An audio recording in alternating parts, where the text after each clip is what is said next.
everyone? Welcome to another live episode of Strong Style here on the Outlaw Nation channel. It is Super Bowl week. We're wrapping it up. What did he call this? You mean game time? You said strong. You said strong style. Sorry, game time. I apologize, everybody. I got so much trouble on my mind. Refuse to lose. Anyway, yes, game time. That is what we're doing here. Live sports talk here on the Outlaw Nation channel. I'm the Outlaw John Rocha, joined as always by these two gentlemen who are taking time to be on the show here. Thank you both so much. Jay Washington, how are you? Exhausted, reading a lot of papers. I'm tired of reading. I'm reading and studying lines. I feel like a true thespian. There we go.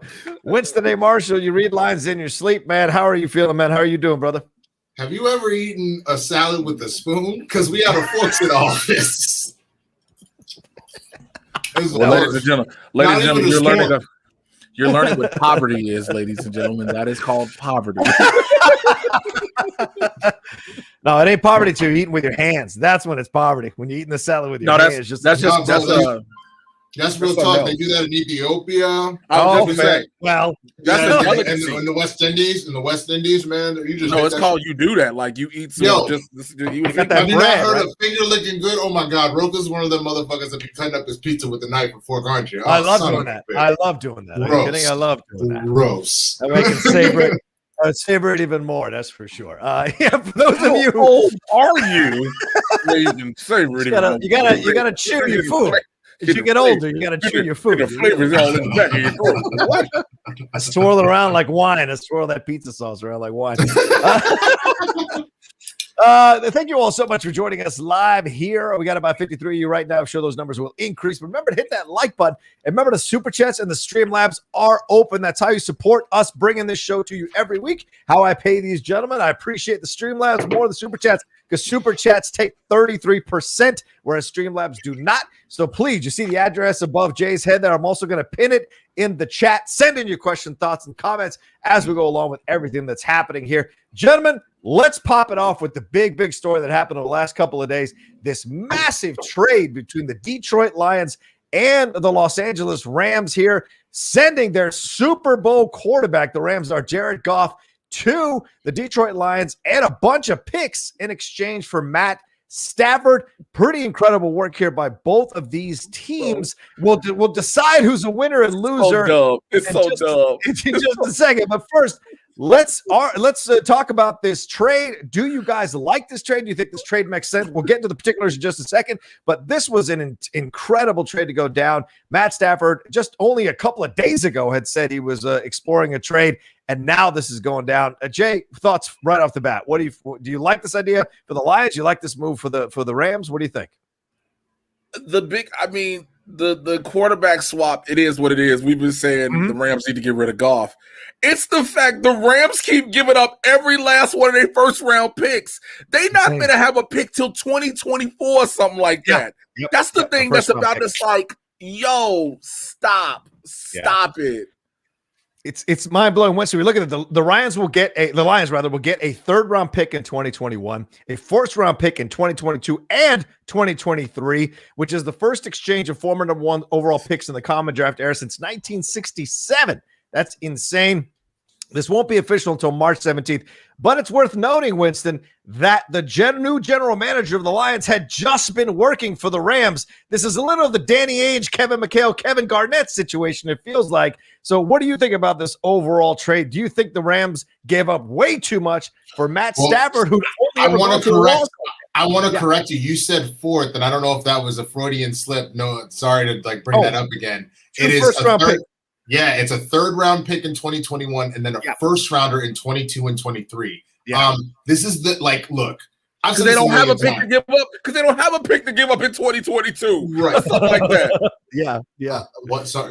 Hold on 1 second, yo. Give me 30 seconds. All right. That's fine. Yeah, so this is a lot of draft picks to be given up, Jay. I mean, this is a monster haul for the Lions, who now you have to think are about to rebuild with these picks and having Jared Goff as their young quarterback. I mean, go ahead. My bad. So there was a couple things. The first is it's clear that the Rams are win now. And you can say that in the sense that, remember, they were just in the Super Bowl 2 years ago. Yeah. They've kept a large majority of said core. What is the one thing that I have been bitching about with the Rams this entire time? Jared Goff ain't the one, period. Quarterback. So you go and get somebody who you're giving him one of the best defenses in the league. You're giving him a receiving core there's nothing to really write home about, but like when Goff decides he wants to show up, like they've played pretty well.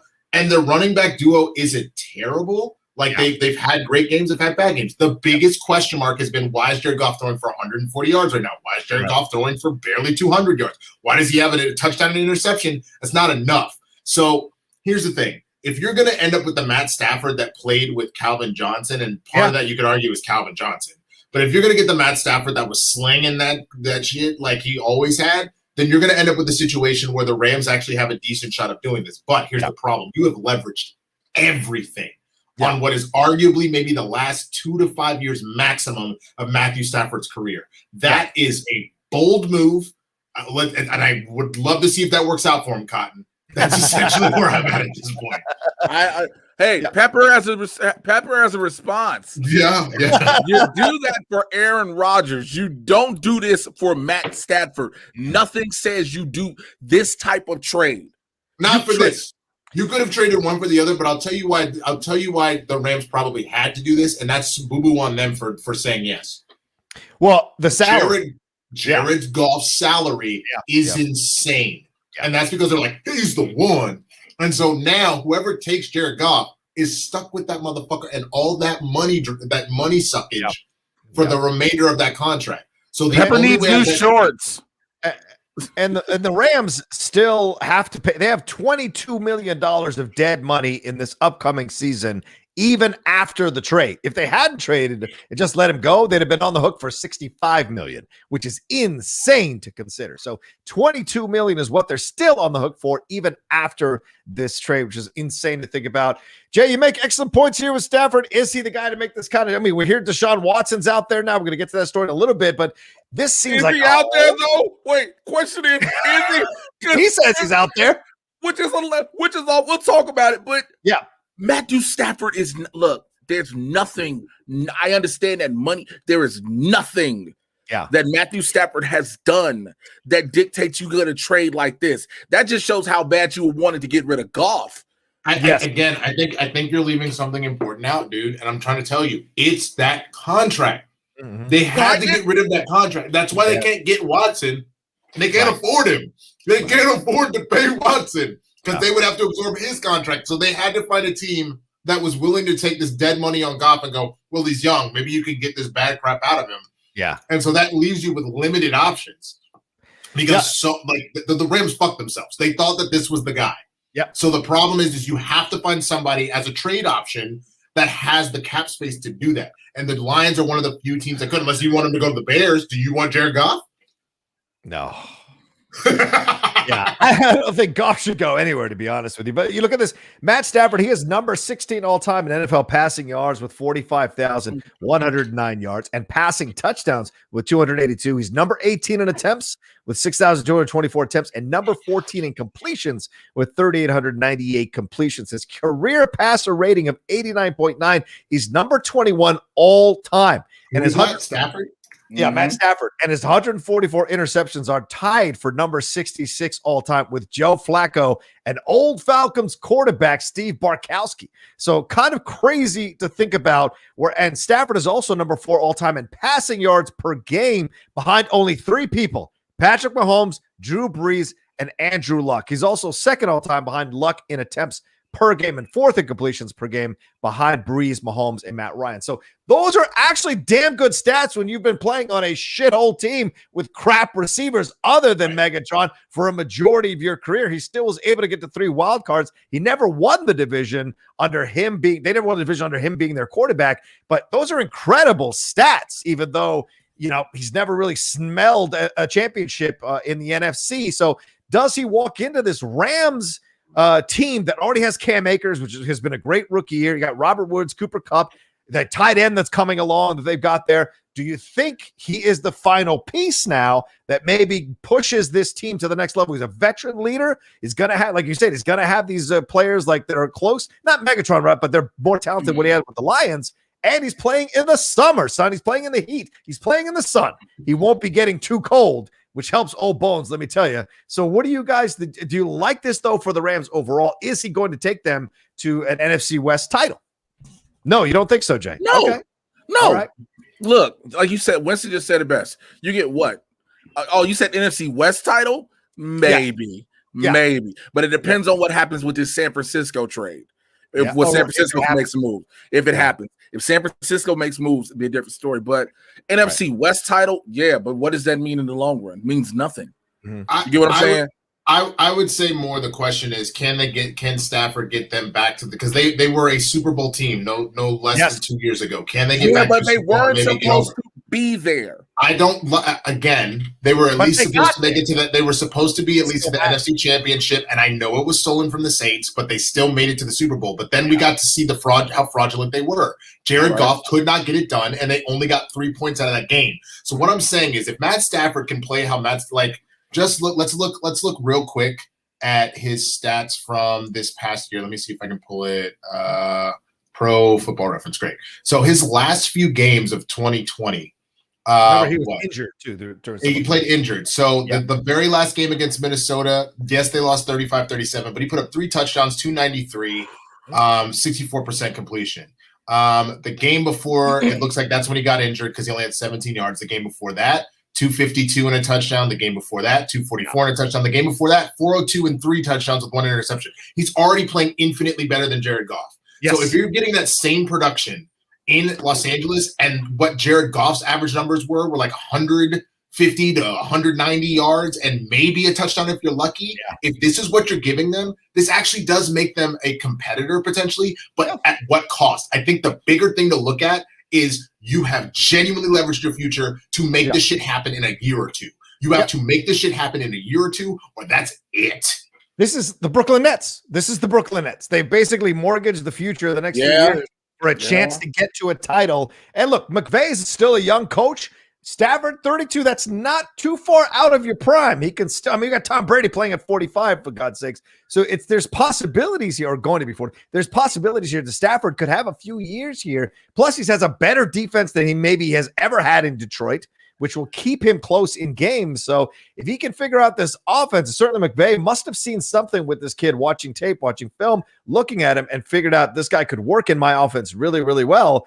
And they could go on a run, man. This could be an 11-5 team, a 12-4 team, possibly. There's a record here that could pan out for the Rams for sure. But now you look at the Lions. Jared Goff walks into essentially a rebuilding situation. Is this what you do to a quarterback that's already mentally kind of frazzled, and no matter how much he likes to show up on Hard Knocks that he can handle his shit, looks like he's gonna lose not only his girlfriend, but he's gonna lose his ability to be a premier quarterback in the NFL? What do you guys think? Pick me. Okay, Winston, go ahead. So before I answer that Jared Goff question, I want to give you an example of what's going on with Matt Stafford and the Rams, because I know this is your favorite superhero movie. Essentially, what's happening with Matt Stafford and the Rams, they go, this is it. Our team is on the cliff. This quarterback is on the cliff. Time to hit him with that adrenaline shot like Logan did and just murder everybody before we did. That's essentially what's happening there. Now, as far as Goff goes, here's what you have to hope happens. Yeah. You have to hope that by going to a new system, that whatever was going on, and now that he's not in Los Angeles and everything else, that he can't. What are you mouthing, fool? You mad because I used a Logan example? Yes. Very upset. Why? Why? To describe Jared Goff? No, not to describe Goff. That's Matt Stafford. Either or. The disrespect that you're putting out. Put some respect on this man's name. We read his stats. It's just he hasn't been in a good situation. He's just a Bears fan. Oh, you want to talk about his wife? That's a different conversation. We already talked about her. Karen. That's a different conversation. She'll be fine. She'll be fine in Orange County. As far as Jared Goff goes, the question really becomes, how much damage was done to him in that system? Was it damage done, or is he just not that guy? Because it's also possible he's just not that guy. Like, how many other first rounders have we seen that just weren't the person? You can even look at, for example, it's very possible he could have a resurgence. It was horrible what happened to Alex Smith's leg, but he went to Kansas City and actually was doing pretty decent over there for a minute before Mahomes came along, and then he lost his job. Was doing pretty decent in Washington until it was like broke, and now he came back and he's like doing like okay. So he took us to the playoffs. So could Goff be what the Chiefs saw out of Smith? It's possible, but I would say this: I'm going off a game tape right now. I don't think he's the one because I can't imagine that McVay is the one that ruined him. I think what really happened is just Jared Goff just ain't the guy. No, I think the Patriots exposed him, and he hasn't been the same since. I think the Patriots completely put the spooks in him, and he cannot, what they call the yips, he just can't mentally get there.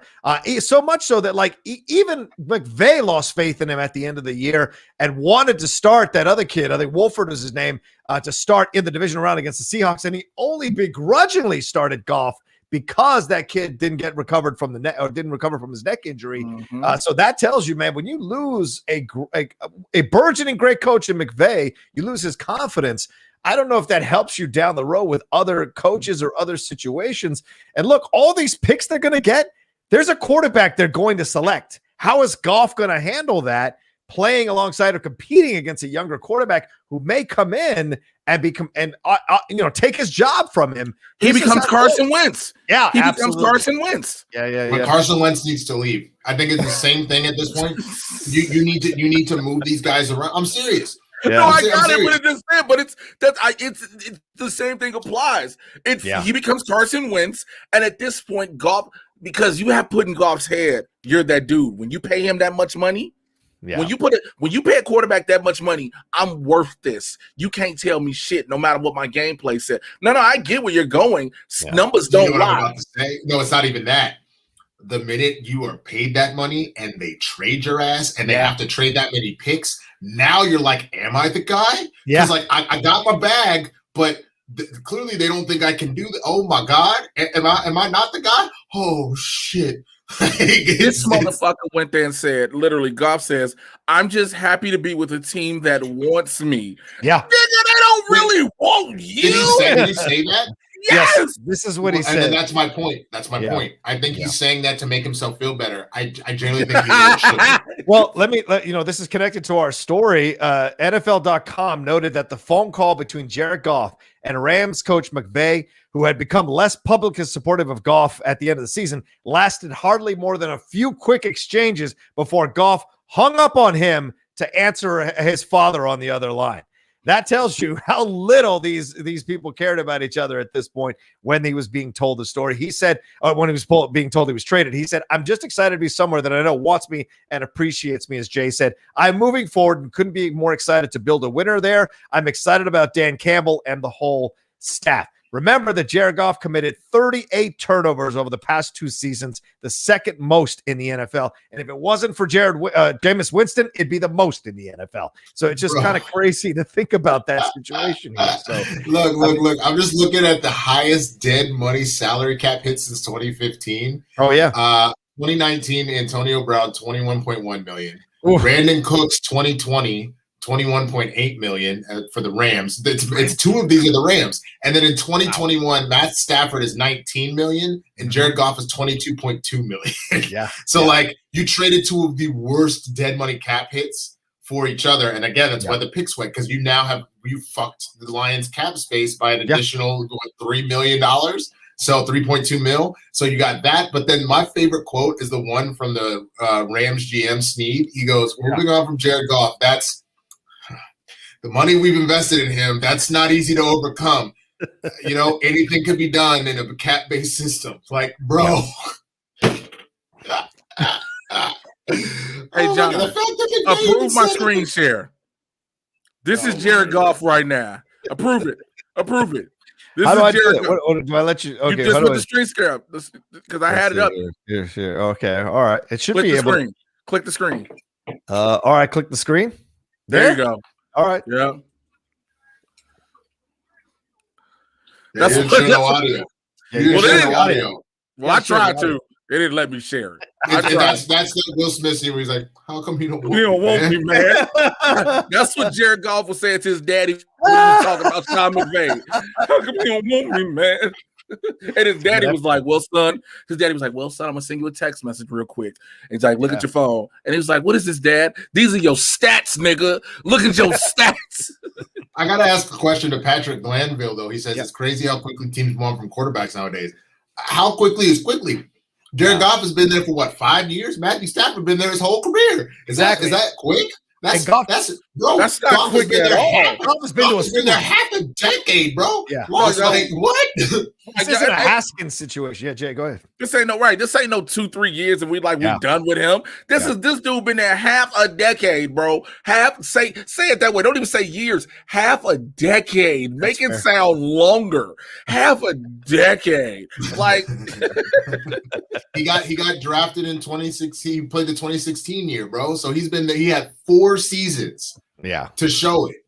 And he has not shown it. He like Brownstone. If you love me, sing it. If you want me, it's Black's music. Josh Rosen. Where was Rosen again? Yeah, Rosen went from Arizona to Miami to wherever he's at. That is completely different. To compare Goff to Rosen, you can make that claim about Rosen. Yeah. But the rest, no, and you can't even say Manziel. Look at how much of a train wreck Johnny Manziel was as a person, not just with his game. He started having drug issues and everything, which of course that's sad, but you want that to work out. Is it sad when the person is an asshole? Is it sad? Addiction is always sad. I don't care who's doing it. It's always sad. What I'm saying is the idea. All right, Jay. The idea this is how you know one of us has a bigger heart than the other. He's dropping salt over here.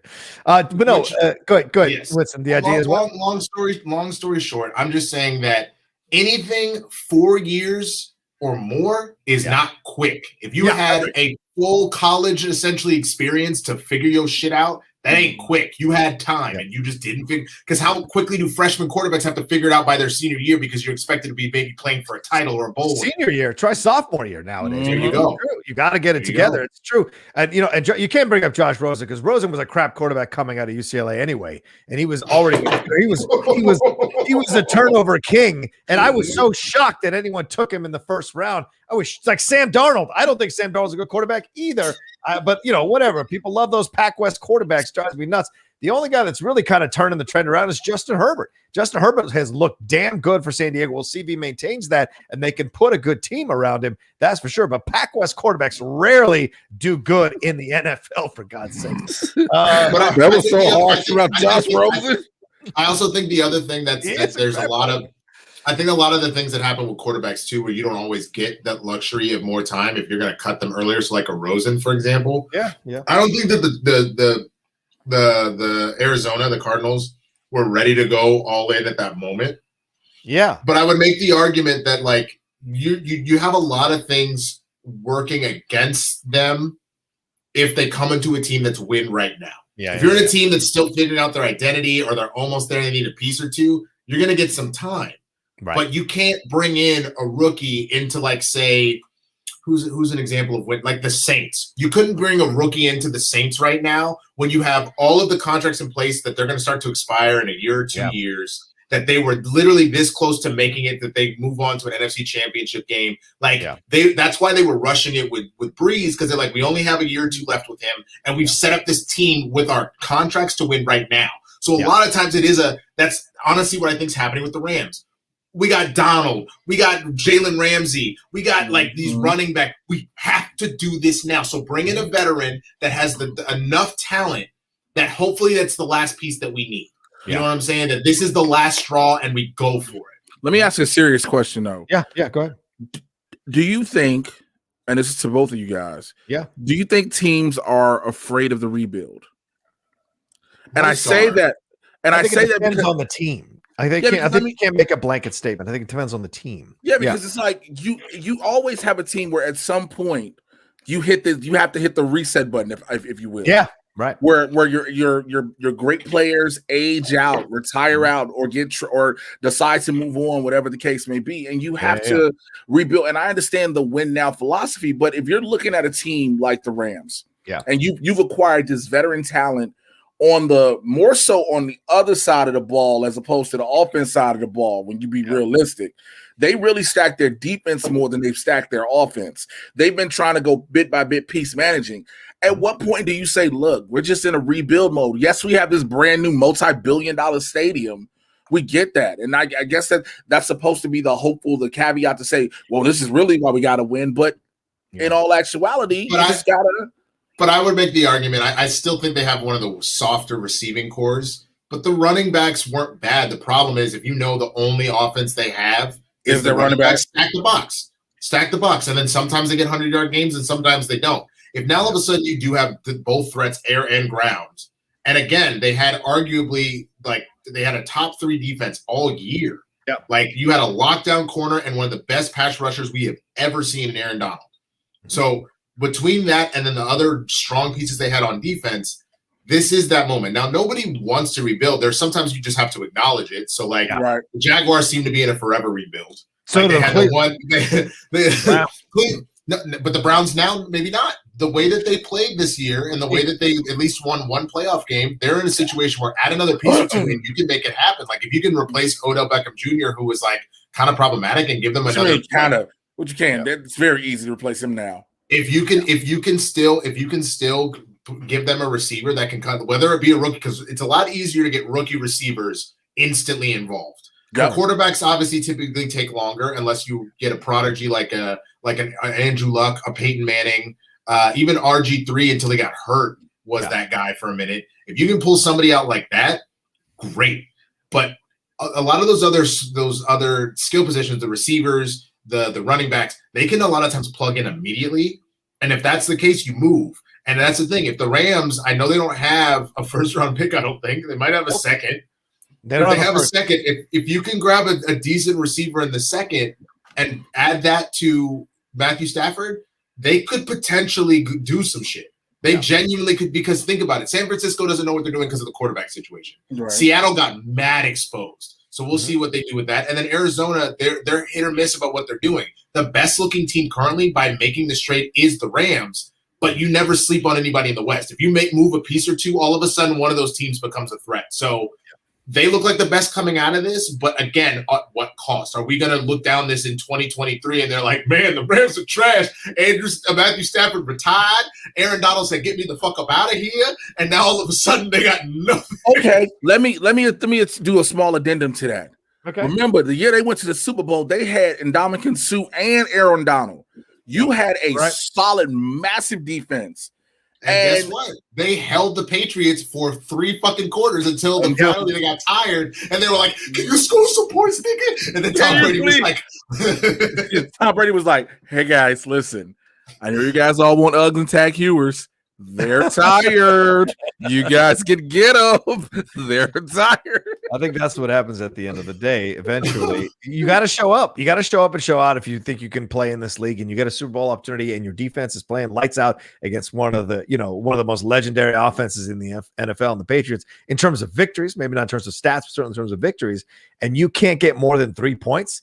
That's you not getting the job done, especially with all the receivers they had and the ability to run the ball. Just was shocking. And that Patriots defense was coming on at the end of the season, but it wasn't unbeatable, for God's sakes. So they made them look unbeatable in that. Well, and that's the part that was so depressing about them getting there, is because the Saints defense was insane that year.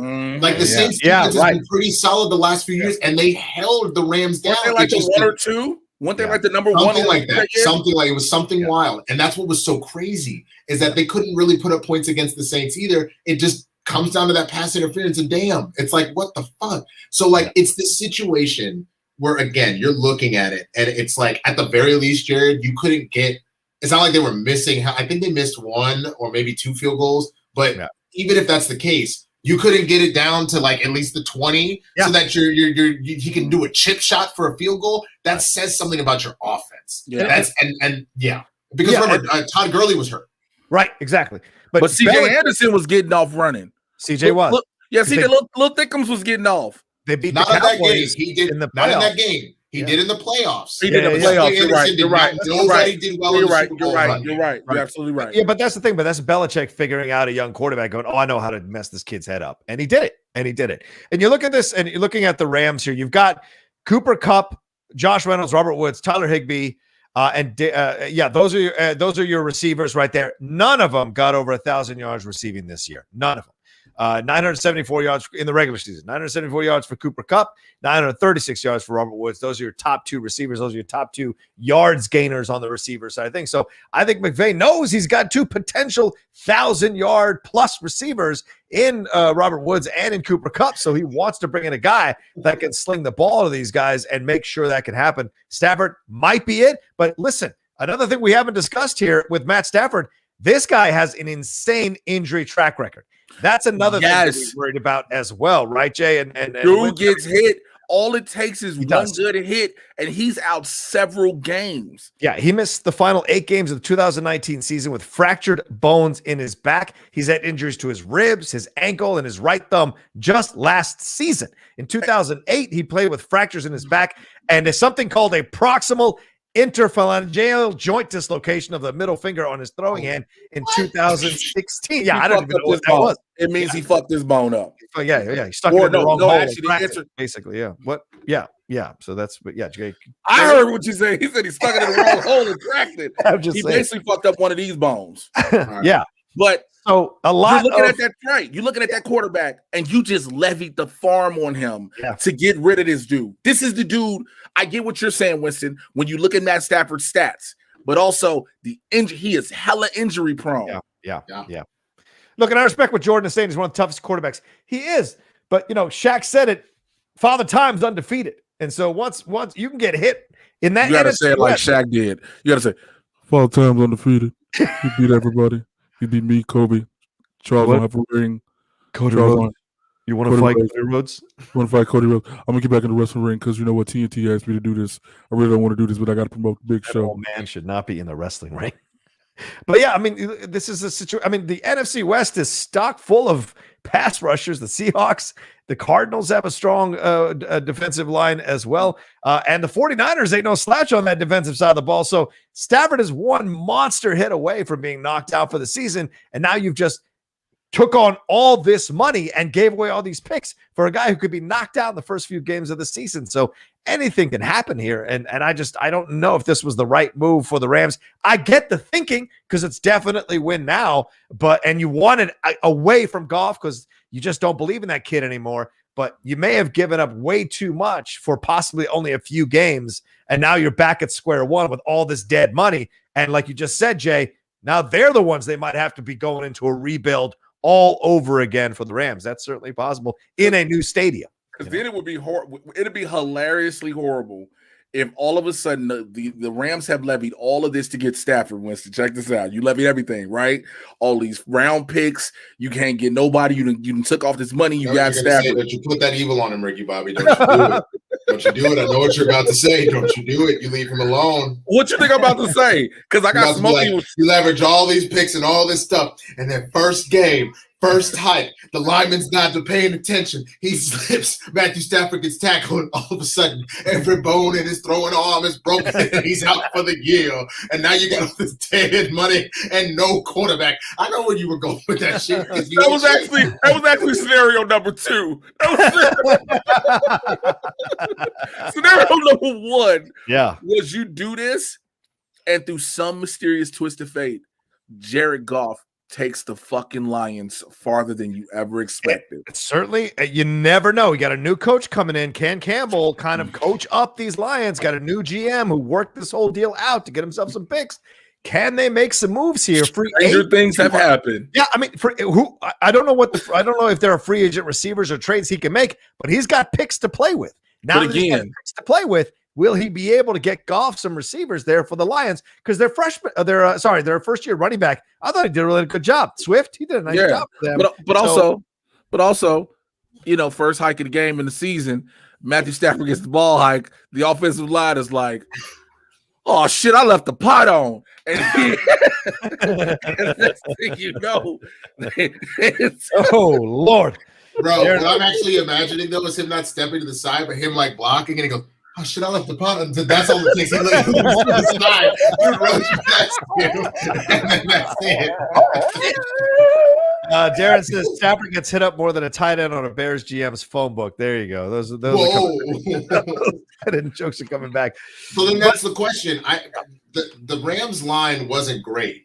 Was it better than the Lions line? It's a good question. It is actually a damn. I mean, like when you look, I'm trying to think in comparison to but see, here's the thing, Matthew Stafford, it's hard to count his stats for sacks.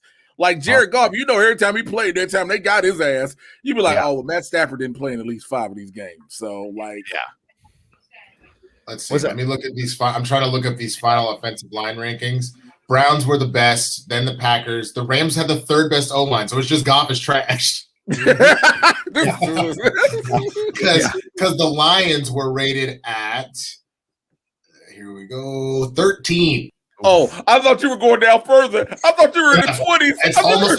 That's almost down to less than half. You know what makes me sad though, bro? Now looking at this just goes to show how injured our line was, bro. The Cowboys were 27, bro. Wow. All of those injuries really fucked us. Because remember when they were the best O-line in the league for years? I hate to ask this question. Dude. I hate to ask this question to the people, but what was Bears? Let's see. Let me scroll back. Good. Higher than the Cowboys, higher than the Vikings, higher than the Broncos, higher than the Raiders, higher than the Texans, Jaguars, Falcons. You were number 20. Wow. So I mean, the Washington football team. Actually, you guys were ranked at number 86. You were 6. They protected Alex Smith's soul. He ain't gonna die on my watch. Not on my watch. You better back up. They all were looking for the pot when Dwayne Haskins was back there, but they didn't look for the pot when Alex Smith was back there. They stayed up. But look at this situation here with them. Marvin Jones is his only real name receiver here. Marvin Jones, 978 yards last year for the Lions. TJ Hawkinson.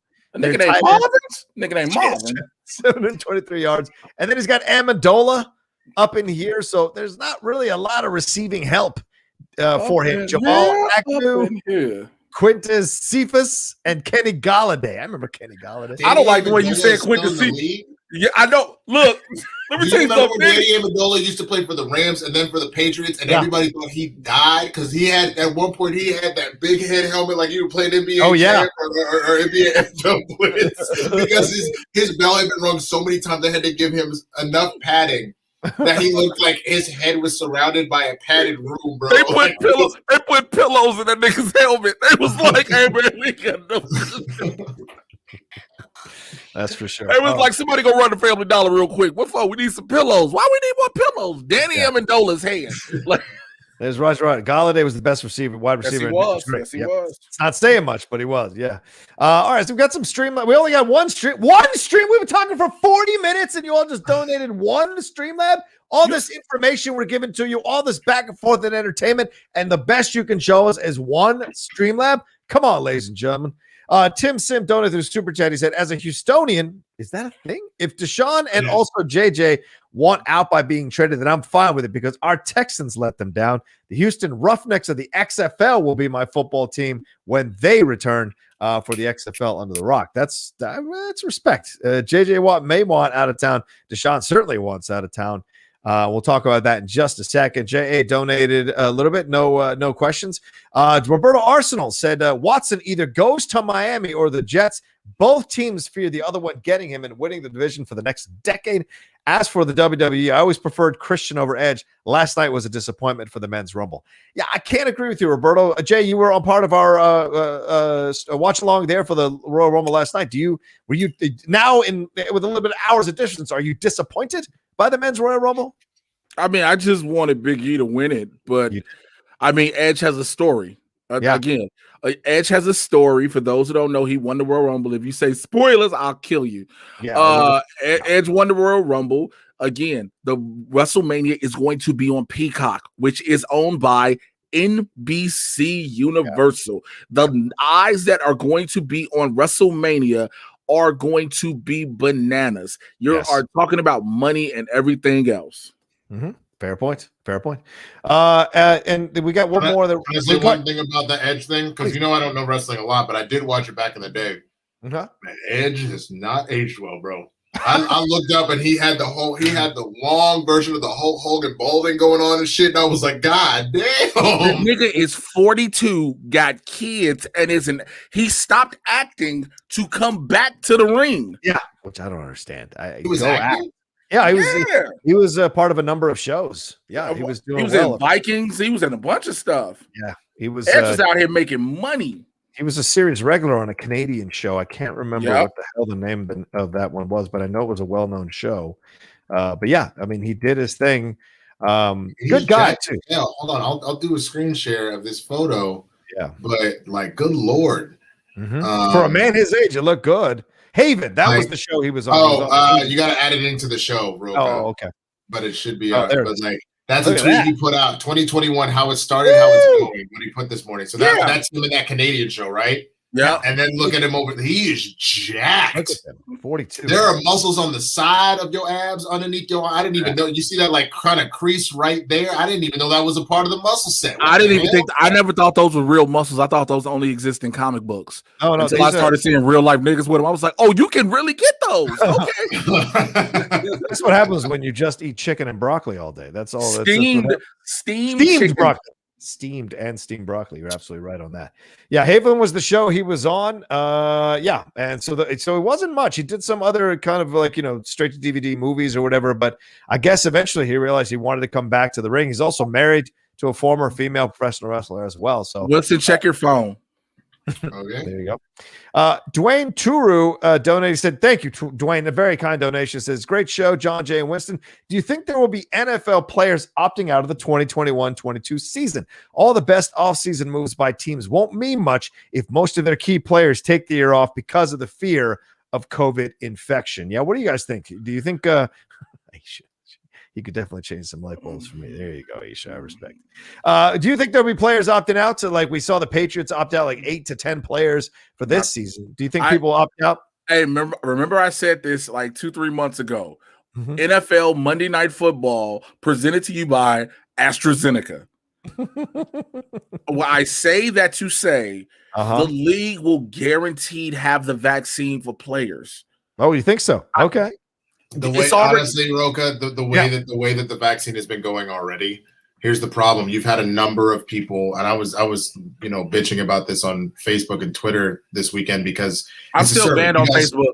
I'm still banned on Facebook. That's fine. I mean, you both know that I've been out here Instacarting to survive and whatnot, right? You're talking about people like myself or DoorDash or Postmates. You're talking about people in grocery stores. You're even talking about something that's now being said now that even some medical people, like they were doing a good job of giving them before. Yeah. You're having a bunch of rich people pretending that like, oh, I work in a mental health center and they work for like a week. So they have a paycheck to prove it. And then they jump the line.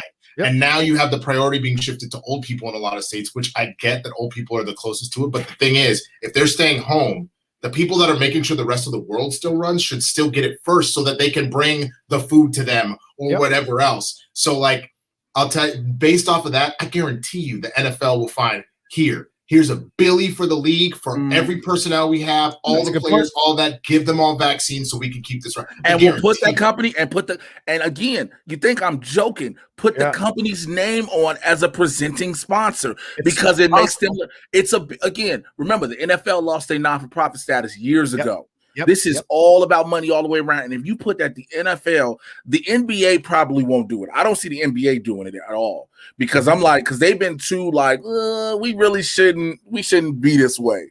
But Monday night NFL will for sure be presented by AstraZeneca or Moderna.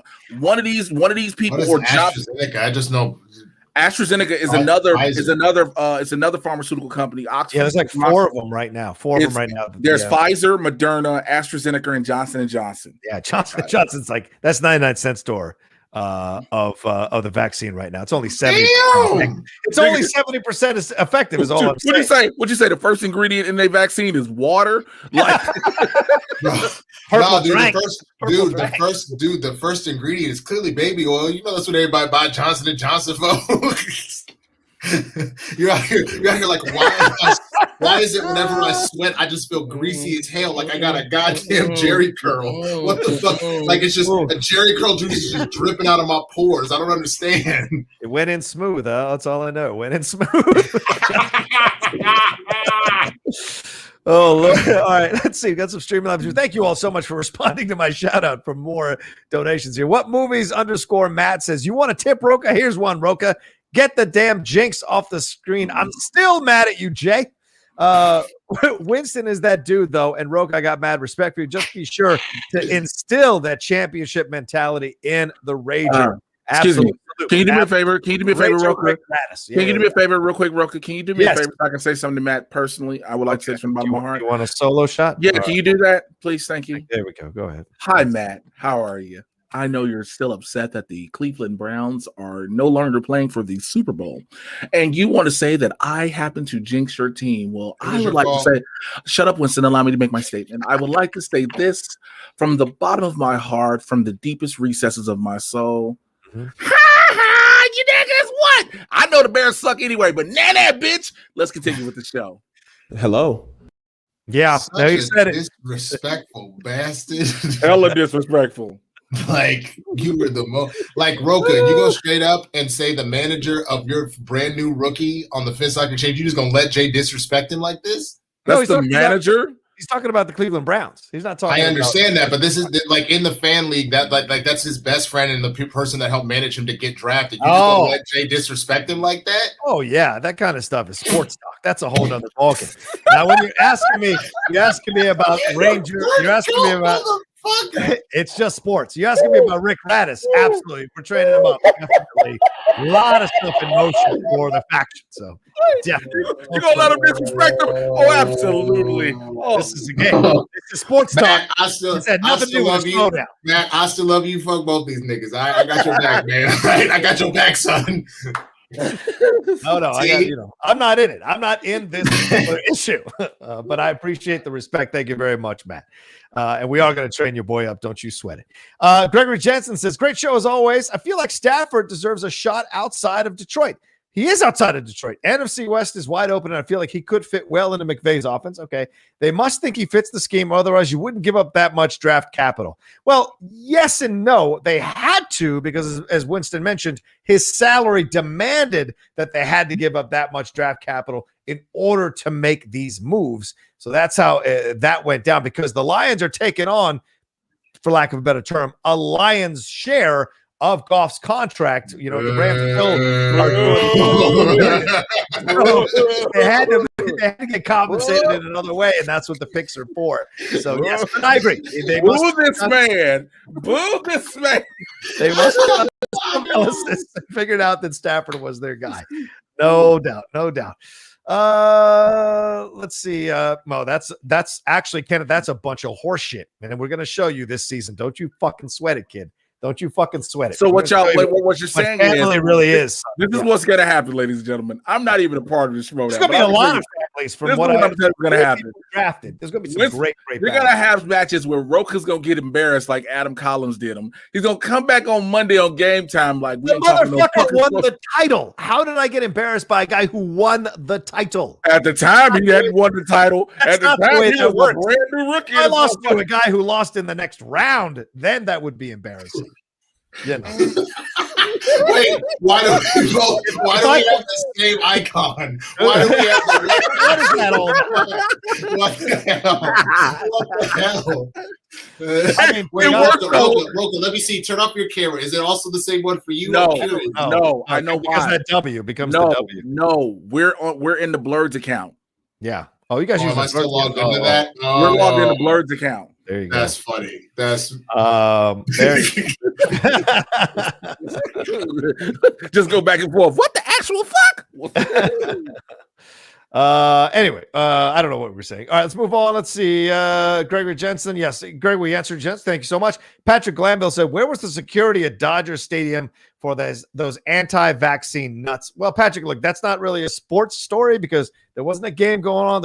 It is at Dodger Stadium. They're setting that up.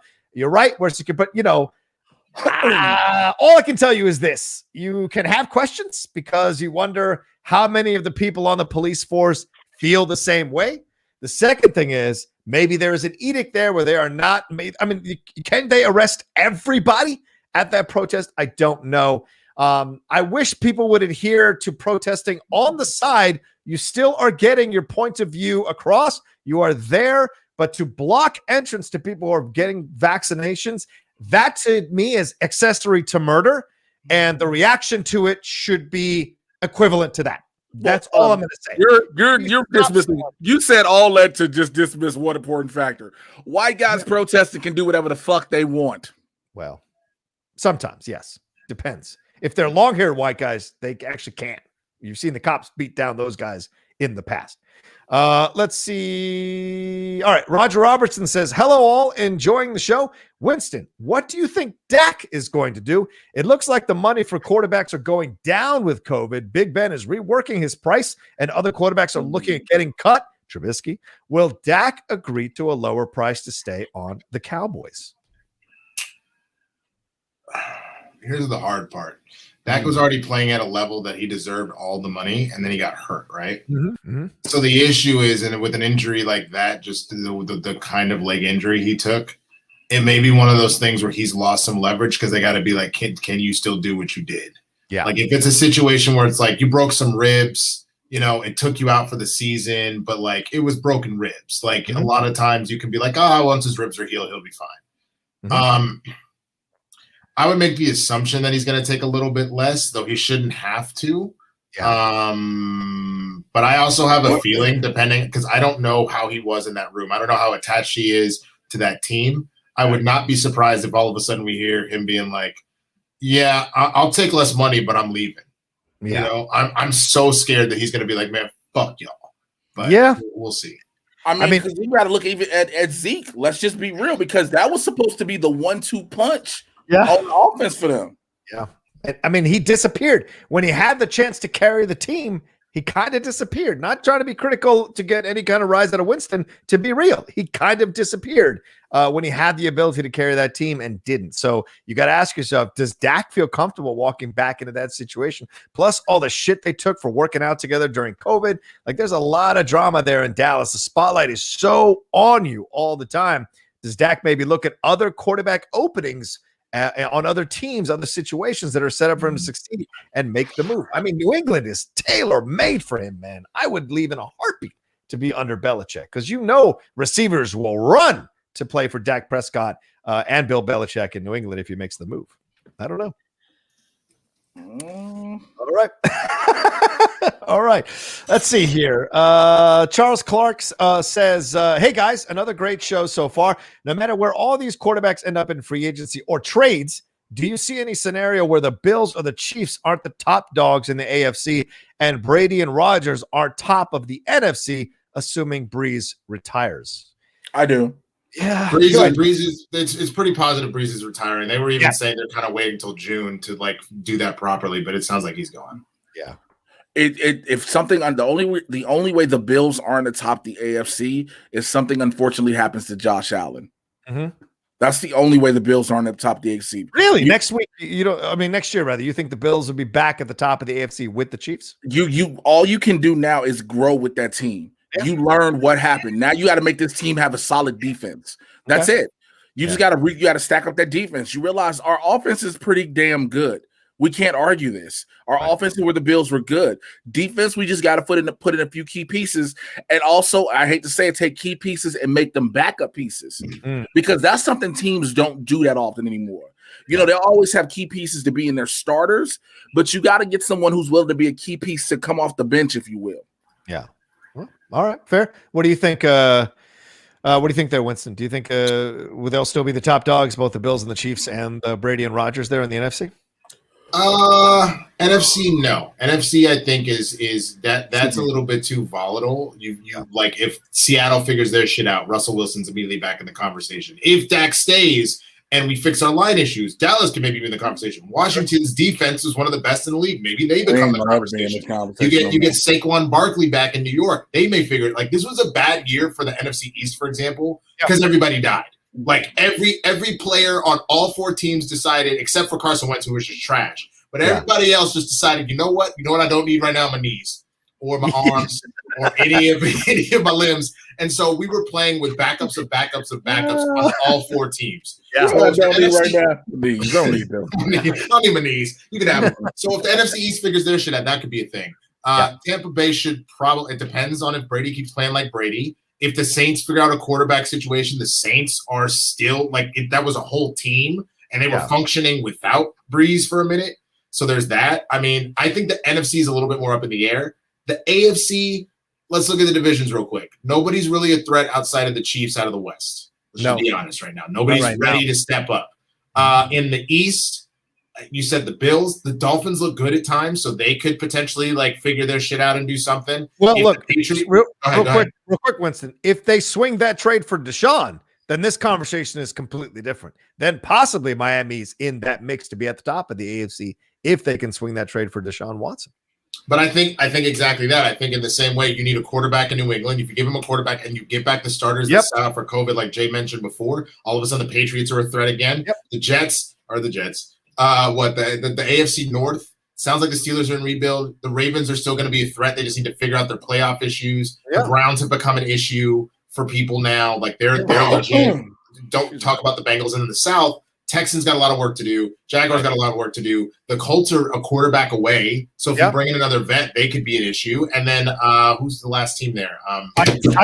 Titans. The Titans are the Titans. So the only big dog that seems to consistently get it done right now in the AFC is the Chiefs. Yeah. That number 2 spot seems very volatile, but then the NFC, not a single one of the NFC teams I look at and go, you're going to be the reigning champ for a while. There are too many teams that play for that position. And look, the Buccaneers are the beneficiary of Breeze having one of the worst games of his career, and the Packers not having the balls to go for it on a 4th down when they had a possibility to tie that game up. And listen, Brady threw 3 interceptions in that second half. Whether they were lofted interceptions or throwaway interceptions, he still threw them. So, a better offense, or an offense is a little bit more in tune with itself, drives down and scores more points than 6 points off those 3 turnovers. So I don't think the Buccaneers are back in the conversation as assuredly as people might think, just because Brady went to the Super Bowl this year. So I think they'll figure that team out real quick in the NFC, and defenses will be prepared to play better against that team next year. So I don't think that's a conversation. And we'll see what Rodgers does. I mean, the GM came out this morning and said, he's going nowhere. He's our guy, blah, blah, blah. But Aaron could be like, I don't give a shit. I want out, and so there's possibilities there as well. And he certainly threw his coach under the bus after that NFC Championship game. If I was LaFleur, I wouldn't want that diva being my quarterback right now. You make the move. You go for Jordan. They give you a little more time. You figured out Rodgers goes someplace else. So this is an interesting situation, but I think certainly the AFC, you're right. The Chiefs, the Bills, the Browns, the Ravens, there's way more people that can slide into that 2 slot than we thought before. If the Steelers bounce back, if Ben bounces back, that's a possibility. I don't see it happening, but that's a possibility. So there's more in the AFC that can jump into the mix than what we've seen, what we saw this year for sure. I just want to say I won't have a dog in this fight until the Bears have a come to Jesus, Buddha, Allah, Shiva, Vishnu, and Mr. Moneybags and the Leprechaun from the Leprechaun movies moment. Because what's a great FUJ is if Aaron goes to Chicago. That's a great FU. Holy shit. I still would like for the Bears to have their come to every religious deity moment. You could even come to Apocalypse, come to Billquist, come to Shadow Moon moment. I don't give a shit. It's from American Gods. I was giving a shout out to Ricky Whittle. Okay. I'm not all right. I know. I just being nice. Shut up, Winston. Don't you say a thing. I just want to say Bears just gonna be terrible. It just hurts. It just hurts so bad. It just hurts. It does. Well, we got one last stream live. Keep sending them in, ladies and gentlemen. Please. Thank you so much. Just had a run of them. That was very kind of you. Please keep sending them in. What movies _ Matt responded and said, Winston, remember what I said about that invitation being extended to the Jinx? I take that shit back. You can watch Judas early with his ass. I don't know what that means. There you go. He offered to get me an early release of Judas and the Black Messiah. Oh yeah, and so I guess Jay is no longer invited to also watch it with me. He just told me about that like a day or two ago. I haven't scheduled with him, so I didn't bring it up to Jay yet. But I guess Jay is now uninvited. Ain't this a bitch?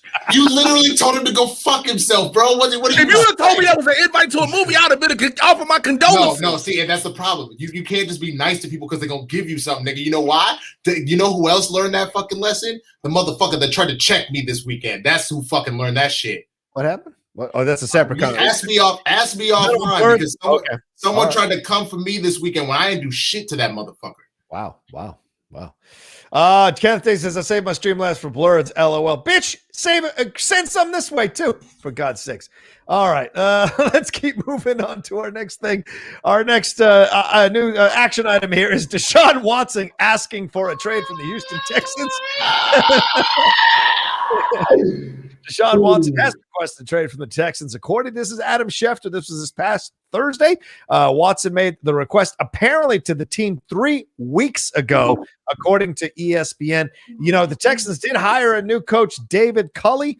He is a black coach. So, you know, Watson was upset that he was not involved in the process here. He was not involved in the whole situation. What's going on? Is he Look at Jay. Right. Why has he got a ski mask? What are you doing, man? What are you doing, man?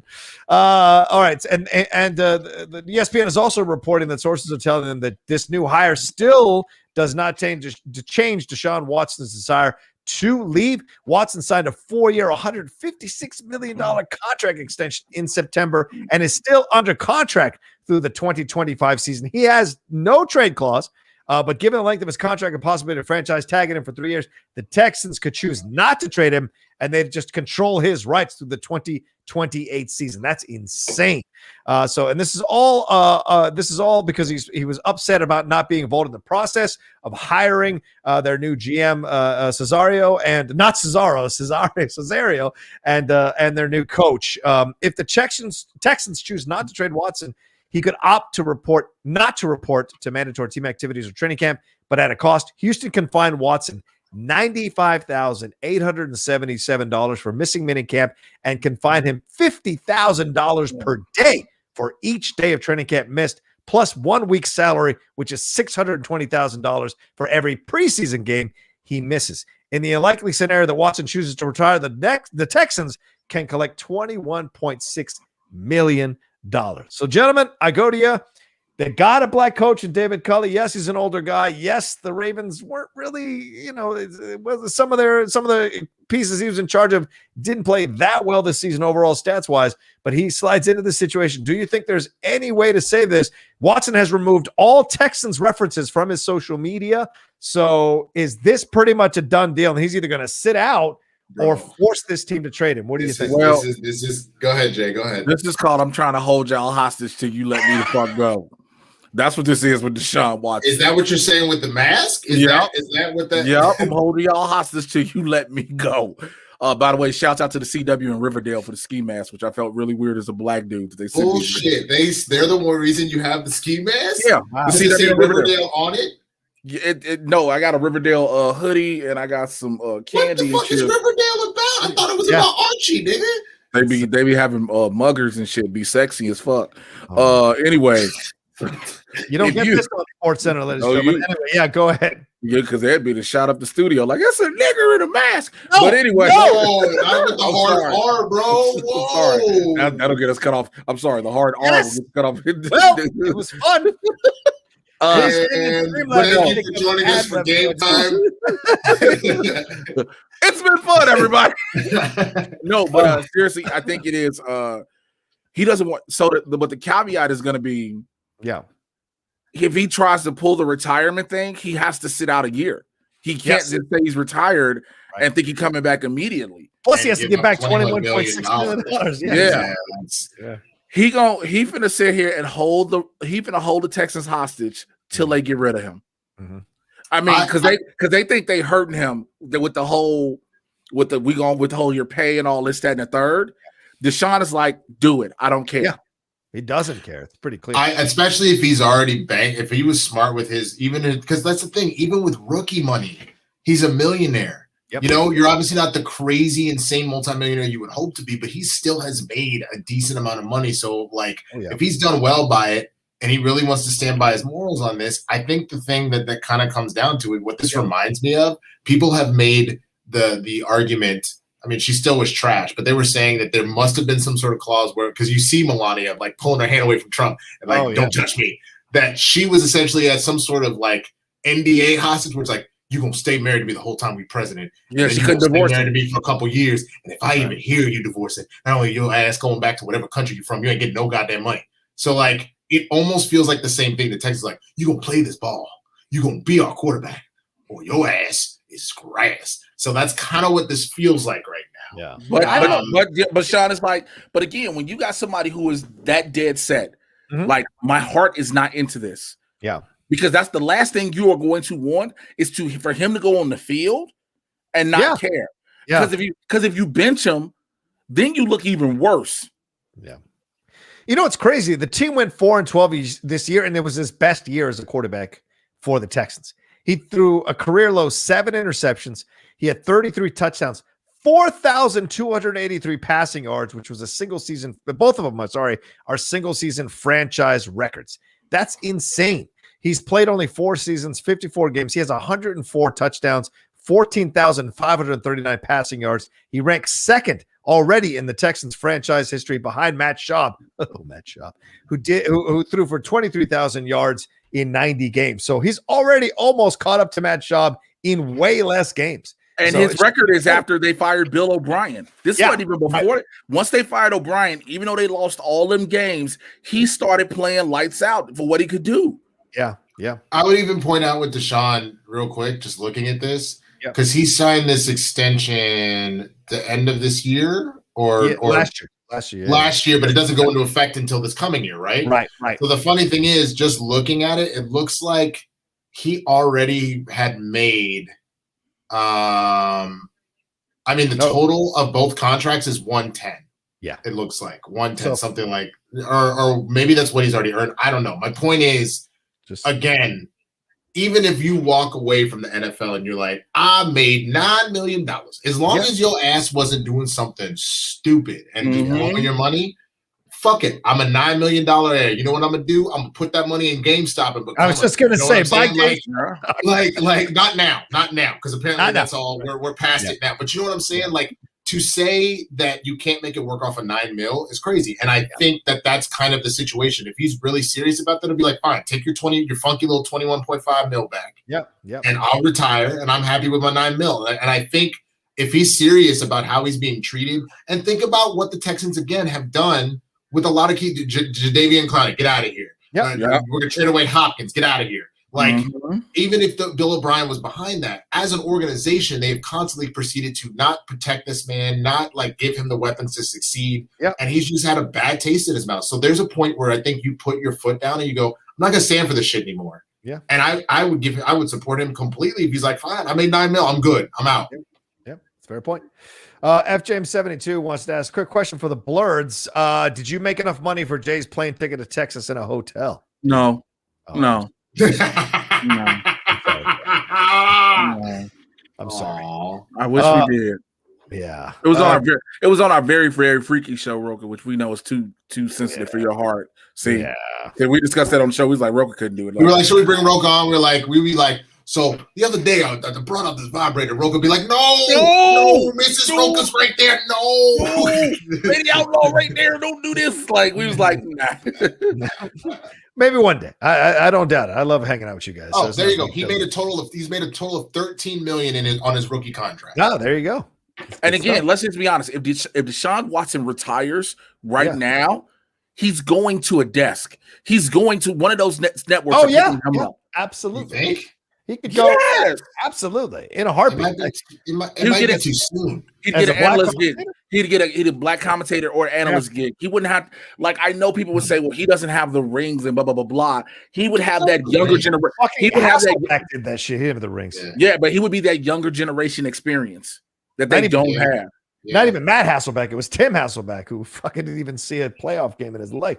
But you know what I'm saying? He would have that younger generation experience because it's always the older guys that have been retired several years, out the league. Yeah. He would be that younger, fresher mind and insight. look, Matt Leinart made that move right to college football as an analyst and studio host, or studio analyst rather. So as soon as he left the NFL, he was right there on the desk. So could happen if he wanted to. But like when you got this kind of money and this name and notoriety, we're seeing so many Kyrie Irving, other athletes. They want to take care of their community. They want to uplift their community. There are options for him to have a completely second career where he can make a crap ton of money helping to uplift the community. Let me do this. But you got to differentiate in the cases with these. Kyrie Irving, in his instance, seems like he is losing a love of the game, right? Right. Deshaun still seems like he loves the game and wants to play, but he just does not want to play with this particular organization. Right, because it's killing his love for the game. It's killing his love for the game. And this isn't, and I don't want anybody to think that he's being a diva, because this isn't unique by any stretch of the imagination. Yeah. Oh, that includes that bonus. Oh, I was like, maybe I got it wrong.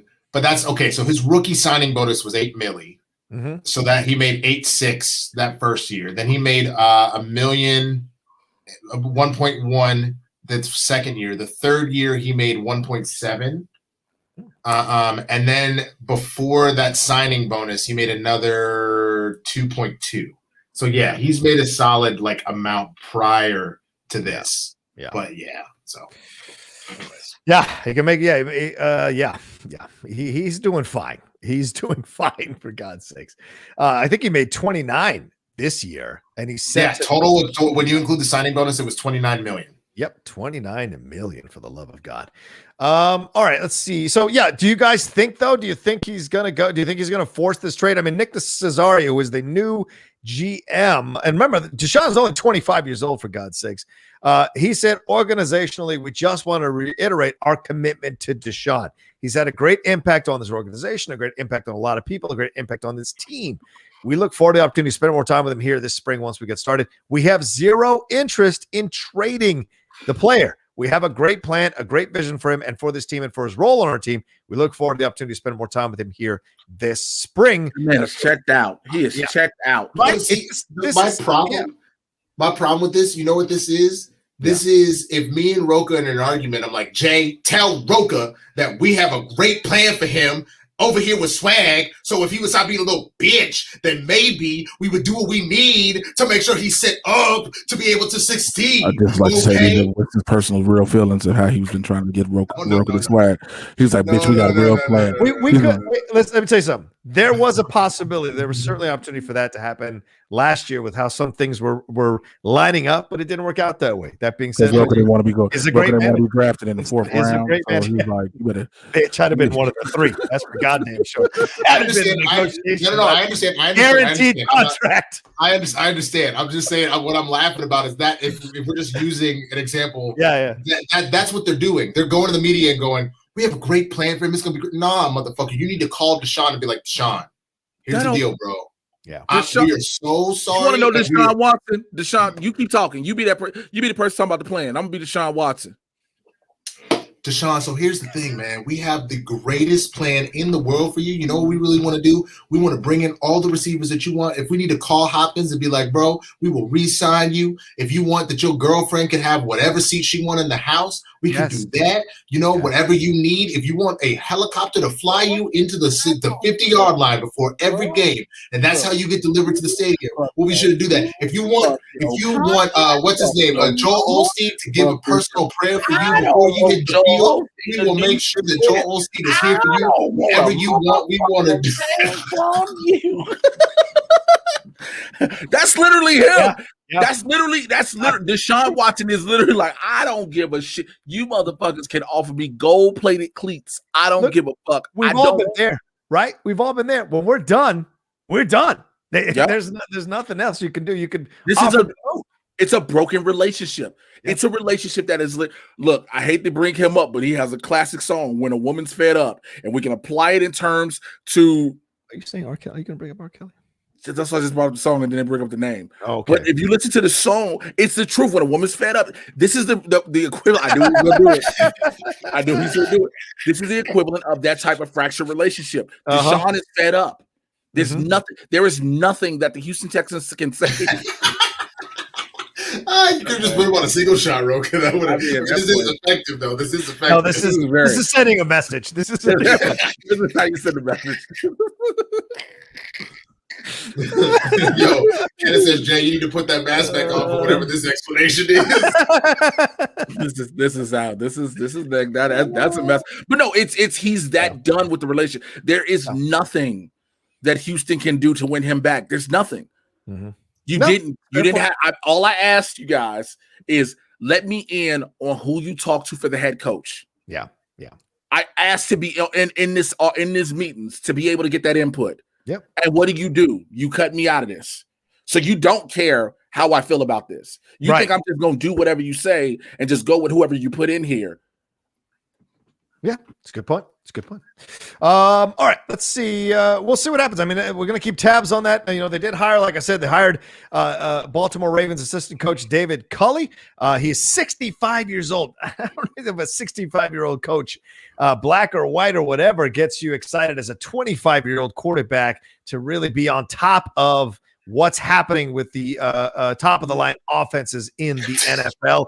He spent the past 2 seasons in Baltimore. He just completed his 27th season as an NFL coach. He was the assistant head coach for the Ravens as well. He was their passing game coordinator and wide receivers coach. However, the Ravens finished dead last in passing this past season. So that doesn't make you excited about the situation. Plus the Texans had to trade 2 third-round picks to get Culley to be their coach. That being said, it's great to see another black coach in the NFL. Yeah. He joins Robert Saleh of the New York Jets, Brian Flores of the Miami Dolphins, Mike Tomlin of the Pittsburgh Steelers, Ron Rivera of the Washington football team as the only active minority head coaches in the league. And he certainly worked his way up the chain. Even Andy Reid put a stamp of approval because he had worked with him for a number of years on his staff, having him on his staff. So this is a positive for the Texans, but it feels like it's too little too late for Deshaun Watson. And all you had to do, sometimes people don't get it. Sometimes these these owners, these executives, these people in charge, they treat the talent like cattle.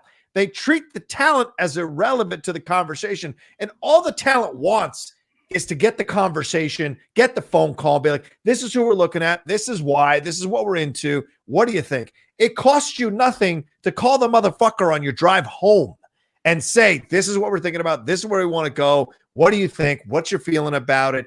This is the legacy. We're looking at this coach, blah, blah, blah. It's just utter arrogance to not include your franchise 25-year-old quarterback in these conversations. You know, I just don't get it. It's simple fucking human courtesy. And I don't get why these owners, these white owners, don't fucking get it through their. It's simple. It's very simple. And I think, Winston, you can add right on if you got something. It's so simple. We pay you, you play. Yeah, that's what they think. But it's like, I'm making you money, bitch. I'm making you money. Every touchdown I throw, every victory I put on there, every butt in that seat, I'm making you the fucking money. Touchdown I throw. Every first down I get. Good, I like that. I figured out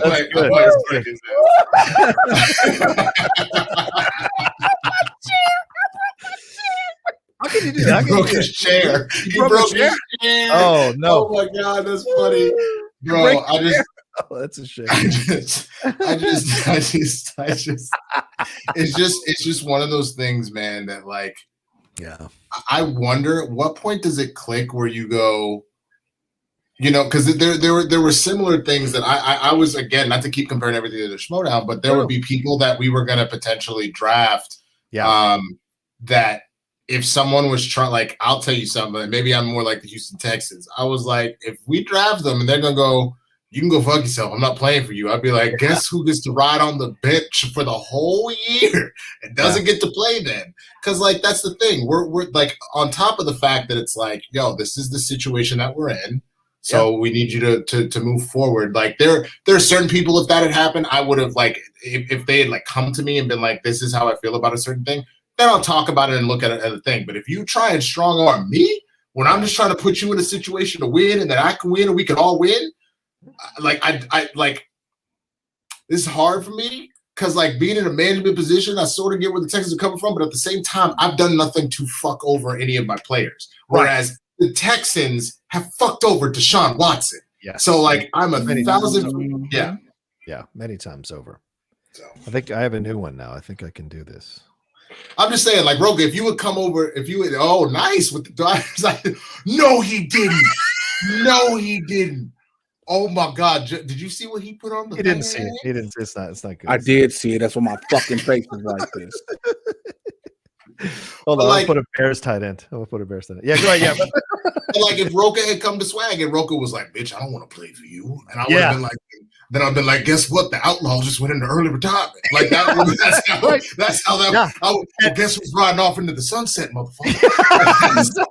That's how that would have been. And Christian said it straight up. He's like, if any player doesn't want to play for you, they're sitting out for half the season at least. And that's the smart move. You make people understand. We didn't take certain people because we felt it was a waste to take that person because they were not going to adhere to what we wanted to do. We knew it, so we didn't take it. But that's why whether I hear your point. Yeah. But that's why whether it was me or Changer or Paul, once I had solidified with them that they were sticking with the team and everything, one of the three of us got in contact with any of the people we drafted just to make sure, hey, this is our plan for the year. Is that something you'd be interested in if we draft you? And they all were like, yeah, I could get down with that. So we made sure to contact them first because I didn't want to end up in that situation. Yeah, so, anybody know what show this is? Because I don't know anymore. It's a sport. It's a sport. All right. Anyway, let's move on. Let's see if we got any StreamLabs and Super Chats. Oh, Joseph Curran said, hey, fellas, happy Super Bowl week. Do y'all think the Sixers are true championship contenders this year, or is this a flash in the pan? Also, Jay and Rocha, who do you think Drew will face at Mania if Edge faces Roman? All right, let's take the first part of the question first. Joseph, first of all, thank you for the donation here. Yeah, guys, we're going to start swerving into the NBA for sure as the NFL season starts wrapping up. So the Sixers, I think, are 11-5 or 12-4. They just came within a hair's breadth, I think, of they did beat the Lakers. But they've been looking good here, and they're at the top of the Eastern Conference standings. Doc Rivers coaching them in their first year, but we've seen the Sixers get in the playoff with these people. Do you think there's something different about the way they're playing this year that makes you believe in them a little bit more? Kind of like the Browns. Do we believe in the Browns a little bit more now after their playoffs? Do we believe in the Sixers getting to that same situation and maybe getting over the hump and getting into the finals? Again, I think it's still too early in the year. I keep saying, even when it comes to the Bulls and how they played, and I joke around with Winston and whatnot. Yeah, give me the All-Star break to let me know. Then we can start looking at things. Because remember, All-Star break, then trades start happening last minute, all this other stuff. Then we'll know what's going to really pop. Okay. All right. What do you think, Winston? I mean, it's also early. The Sixers have been known to pull the Cowboys and be like, we're going to be good all regular season, but can't get it done. So, you've spent all this time saying trust the process. Well, the process is here. Until I actually see them like show up to an Eastern Conference final, I just don't, the same way about the Cowboys. People have said it, and I'm going to be delusional. And every year we're like, this is our year, Holmes. Like every year. And then we blow it. So it's the same thing. If the 76ers get to that point, because I'll give the Browns credit. We were all joking, mainly you two, but I did imbibe and said jokes for a couple of weeks about like, they're mathematically already eliminated. And then I eventually was like, I just need to see how this is going to turn out. Like, are you like, if you get to the playoffs, can you win? And then they went in it and they won. And they won in a very handed fashion. And they almost won again. Yeah. If we had known that Chad Henne was apparently Burt Reynolds in The Longest Yard, that he was, like old man Batman making a last-minute ditch effort to save the universe. No one knew that was coming out of Chad Henne. I don't think the Browns knew that. That's why they didn't hit him so hard. They were like, that's an old man. We ain't got to worry about an old man. Like, so I think the Browns have proven that they are actually ready to make some noise. They almost beat the Super Bowl champs. They were like a defensive stop and a field goal away from flipping that, right? Yeah, absolutely. And so now with the 76ers, I understand that you got that dagger to the heart. Who hit that dagger on them? Because if I remember, it was 2 years ago. They lost to Kawhi off of that. Kawhi. Yeah. And then they were bounced out into Did they make it to the first round of these playoffs in COVID, or were they? Yeah, they did. And then the Celtics beat them. Yeah, I think they swept them out. To be honest with you, I think. So like, I need to see them do something before I'm like, I believe in them. Because what did the Bucks do? The Bucks, I get COVID stopped your season, but the Bucks were like, yo, this is it. Like, Giannis is on a roll. This team is fly. And then what the fuck happened?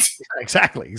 Yeah, to me, it's like, I got to wait till you get in the playoffs. I agree. Let me see what you got in the playoffs. But you've got Doc Rivers, a seasoned coach who has taken teams to titles, at least to the finals. So that could be the difference there. And if he knows how to scheme this team into a position to win these series and get into the finals. So that may be the difference in this situation. We shall see, but I don't care about anything until you get to the playoffs. I mean, we'll be talking NBA, don't get me wrong, but I don't care about anything until you get to the playoffs. Jay, who do you think, second part of the question here, who do you think is what Drew will face at Mania if Edge faces Roman Reigns, which is what we kind of speculated on last night? You think Sheamus? Really? They've been building that up. They have not had their... They've been building up their best friend. Look, let me tell you something how wrestling storylines go. They've been building up their best friends. And Keith Lee talking about you're going to turn on them eventually. Yeah. Then they pulled away from it because it was too early to start setting it up. Right. They're going to come back around to it. And then all of a sudden, Sheamus is going to kick the fuck out of Drew McIntyre. Now he's going to be like, strategy, WrestleMania, whatever. All that shit. Yeah. All right. Fair. Here, let me see. Maybe this is a better one. For Jay, is this a better one? Stop there we go. How's that? The little smile of George Lopez. Is that one better for you? So we check oh my God, look at that face. He's so angry. All right, anyway. All right, let's move on to our next thing here. What do we got? What else did I put on? Oh yeah, Kansas. We talk about Eric Reed. What do you guys think is the coach for Andy Reid, sorry. What do you think is happening with this Eric Bieniemy situation? Do you think it's really because he's not interviewing well? This has caused a lot of drama around the NFL because everyone thinks he's a fantastic coach. All these players talk about how great he is. Is this what's the situation there? Is it really because he's not interviewing well? Do you guys think this is an issue that he's just straight up not, or is it a racism? That sounds like shit I've heard before. You just don't interview well. Yeah. Eric Bieniemy has been around this league. He's been around this league. He's been well touted. He's been interviewing places. You're telling me if a person doesn't interview well, you're gonna keep bringing them in for interviews? That makes zero sense. Yeah. So do you think you should be getting? Yeah. What do you think, Winston?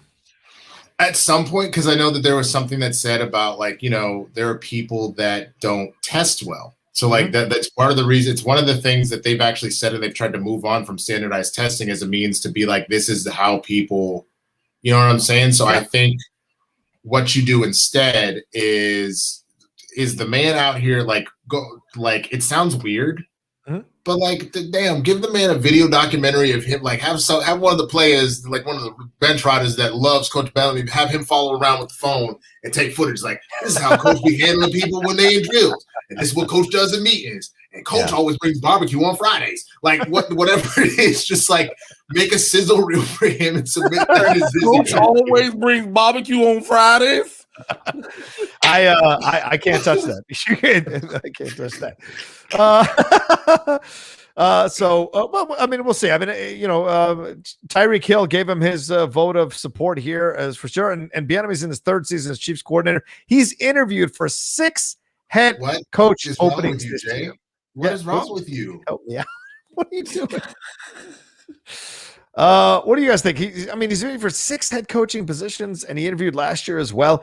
My belief, and Tushka might be able to back me up in the chat here as a massive Chiefs fan. My belief is that Bieniemy is purposely tanking these interviews, or he's saying at the end of these interviews, but I really like being at Kansas City. I don't know if I would move necessarily, or his salary demands might be high because I think they're lining him up to take over against after Andy Reid. Do you think that's ridiculous? Do you think that would not be possible? Only because unless we find out that Andy Reid, has diabetes type 3, and so he's only got 5 years to live or something like that. Something wild. He's not going anywhere unless we've heard that. I had type 2. I didn't know you could go to the next. I made it up because I was I don't know what other disease. He's got diabetes. Type 3. What? That'd be this. I made it up because I'm saying unless we know that there is something wrong with Andy This Reid, motherfucker's blood is pure syrup. What you said, his blood is syrup. Like he's not going anywhere. So that's like a silly mentality to have. To be like, I don't want to, like, unless he's just like, I don't want to be a head coach. I like what I'm doing. But otherwise, that just seems silly. I like unless there's something we don't know. That's my question.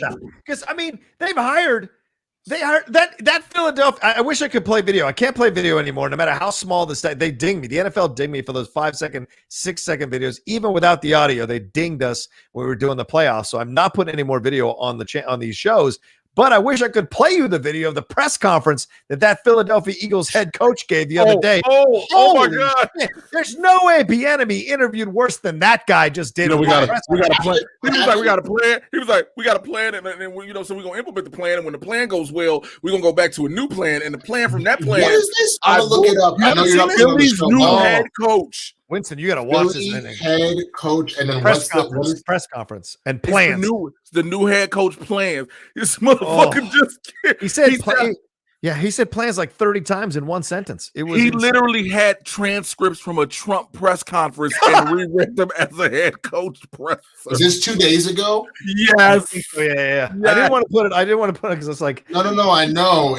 I think I found it, but if I didn't, can you just send me the link for it? It's Sinsky or something like that, or some Skinsky. It's an S last name. All right, hold on. I'm gonna watch this. This sounds ridiculous. This sounds absurd. While he's watching that, please, ladies and gentlemen, hit a like button. Give us some love here on the channel here and on the show for sure. Send in some StreamLabs and Super Chats. We're around in the corner here. We got about 25 minutes left in the show, so please send in what you can. Tim Sim donated a Super Chat. He said, "This is why it's too hard to be a Texans fan. The McNairs are such clowns, and us as a city is slowly turning into an XFL city like St. Louis." Woo. Wow, strong statement. Is it his opening remarks? Like around what time? Do you just know? Just go to play. Just type him and just say plans. Yeah. Okay, Nick Sirianni plans. We only have 114 likes, people, but 170 are watching. Come on, give us a thumbs up. Get us to 150 likes before we wrap up the show, please. Yeah, plans and more plans and then plans again. You must be listening. I'm not there yet. I'm trying. I have to watch it. Go on Twitter. It's already cut on Twitter. If you go on Twitter, you'll find it. Yeah. Go on Twitter. I wish I could play it. He's like, we just got a lot of plans, and the plans will, things we're gonna find what the plan's gonna go. You mean what the fuck are you talking about? He was having like a conniption. Plans. Plans and the plans. We're gonna have systems in place. Oh no! Somebody has cut him with the child that doesn't know how. Yeah.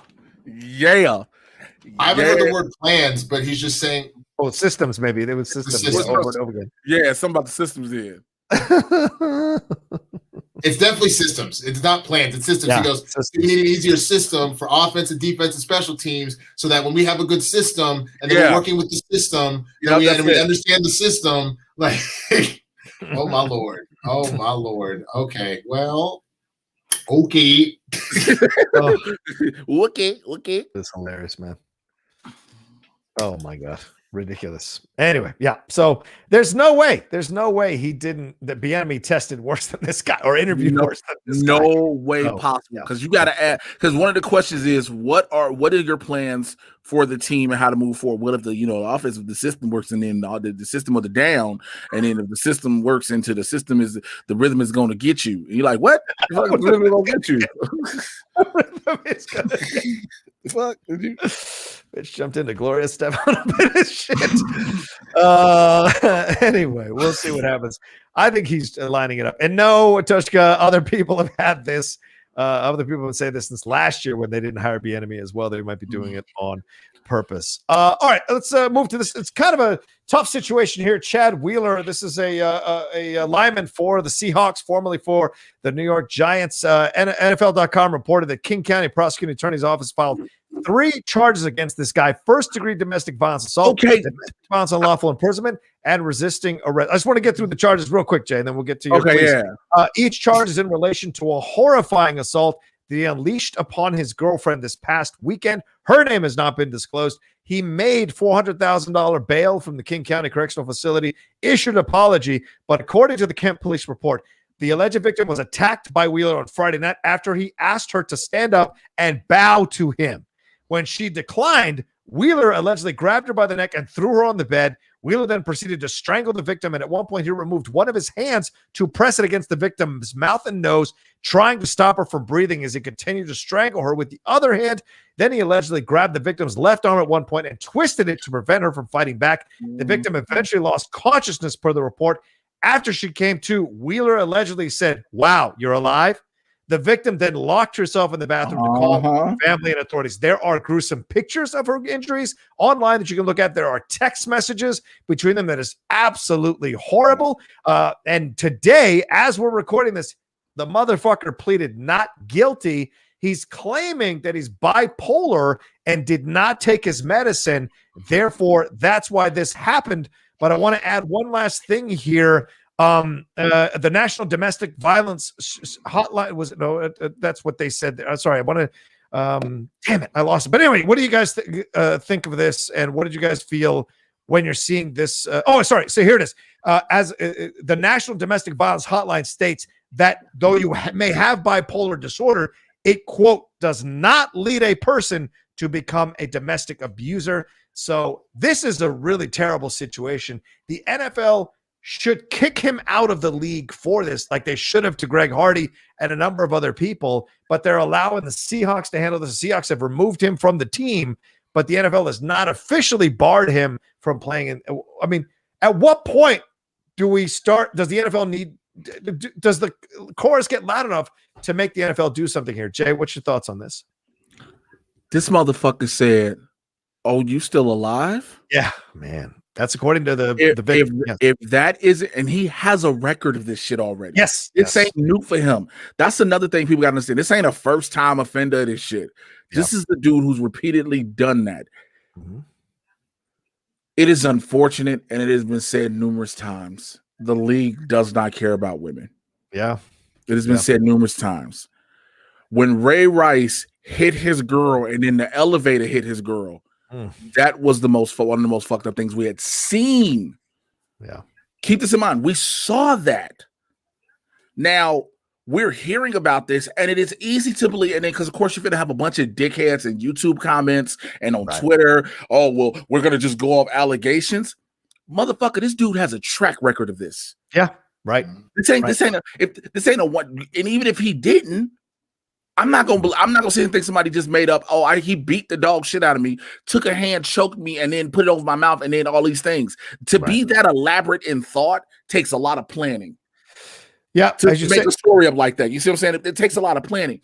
Absolutely, Jay. For the league to be like, I'm sorry, just real quick. For the league to say, we're gonna let the Seahawks deal with this. That lets you know where the league stands. Yeah, yeah. And that other teams might consider bringing this guy onto the squad. You know, it's not out of the realm possibility. Winston, as Jay said here, Wheeler faced accusations of violence in the past when he was at USC. Police shot him with beanbag rounds to stop him from punching windows and walls while his girlfriend and baby were close by. The same dude, yes. And they revealed today at the court hearing, that she suffered a fractured humerus, a dislocated elbow in her arm, and scans of the woman's chest showed indications that she had aspirated fluid and that she had vomited large amounts of blood the next day after the incident happened. She had trouble swallowing and a sore throat and headache. And police were witness to this. Body cams, had tapes, all that. Yeah, the police burst into the. But they used bean bags on him. No, but okay, we're not. That was at USC. I get that. I'm not necessarily having the conversation about the police. What I'm specifically saying is, talking specifically about domestic violence here, the minute that happened, that should have been a wrap. Yeah, that's it. And that's the problem. They have to change domestic violence laws. Yeah. Unfortunately, they have to change the law because you can be locked up. I know in Illinois, you can be locked up on a domestic for up to 90 days off just a call. And then it's not guaranteed that the state will just take over the case because many instances we have heard of where the victim, and I'm not even going to say the woman, the victim will choose not to press charges. And so because of that, because there's no charges pressed, there's no case to go forward. The person just stands accused. Yeah. And he issued an apology. He said, "I am deeply sorry for the pain and suffering that I've caused to the woman and her family. I apologize profusely for the turmoil that I have caused to my family, teammates, fans, and those closest to me. The most important thing now is that the woman gets the care she needs. Both are happening. It's time for me to walk away from football, get the help I need to never again pose a threat to another person." The thing is this, you have to wonder about this. And I think it's Matt Wheeler over there, or Chad Wheeler's the name of this guy. The fact that Pete Carroll hasn't come out and said anything negative, the fact that the GM of the Seahawks hasn't come out and said anything, the Seahawks released a statement. But, you're going to need coaches and executives and GMs and owners to stand up and speak out about this stuff before it really has an effect. And you need to really put these people in jail for a long time. And I wonder I'm still figuring out where I stand on this idea of people with bipolar disorder who decide to stop taking their medicine. Should they be excused for the actions they take? I don't know. Half of my mind says, if you can make the decision to stop taking the medicine, then you as an adult are risking the consequences of you not taking the medicine. And therefore you get put in jail just like any normal human being for doing the shit you did. You don't get to use, I was off my medication as an excuse. But I don't know how I feel about it yet. I'm still figuring it out. I think that that's a situation that has to be really discussed with the medical field and whatnot, because one of the things that I know for people that have bipolar is how they don't feel like their normal selves on it, or they take it for a while and they go, "I'm fine now," and that also is like there's a lot going on there. Yeah. Now, mind you, I agree that you do not get a pass if you do something, if you commit some crazy crime or something violent, you don't get a pass for that.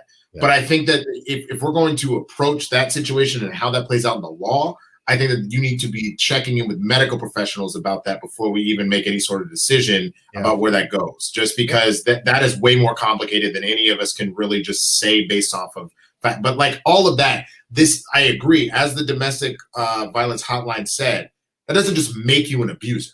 Right. That's not a thing. And that's a whole other conversation that we've had specifically because the most of this domestic violence we've seen have come out of sports like football, for example. Yep. Mm-hmm. You sure, there's been domestic violence in other sports, but it's not been like the way it is out of the NFL. Yeah. Part of that is from the standpoint of you're telling them to be aggressive and physical for their entire careers, from high school, from like Pop Warner, but especially high school, college, and now in the pros, to be very physical. And that doesn't give an excuse for anything at all. You should know better not to fucking do that shit.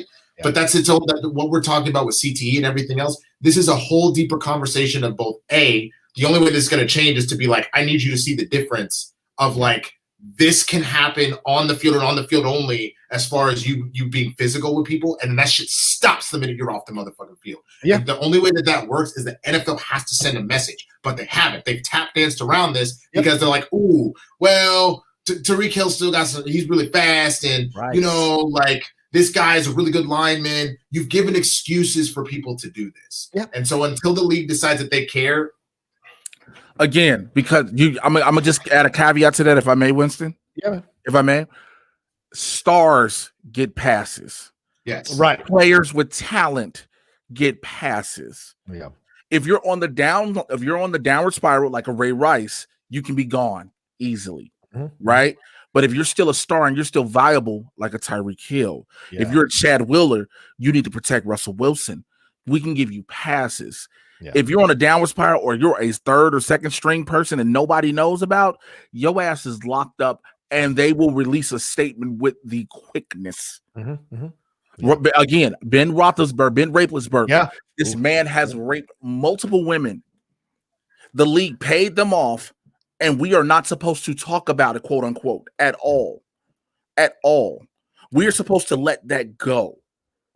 Meanwhile, they're doing stuff with Nickelodeon to show you how cool the game is. That's the hypocrisy in this situation. Look, I'm not against the NFL. We covered it. We watched it. We're going to be covering the Super Bowl for sure.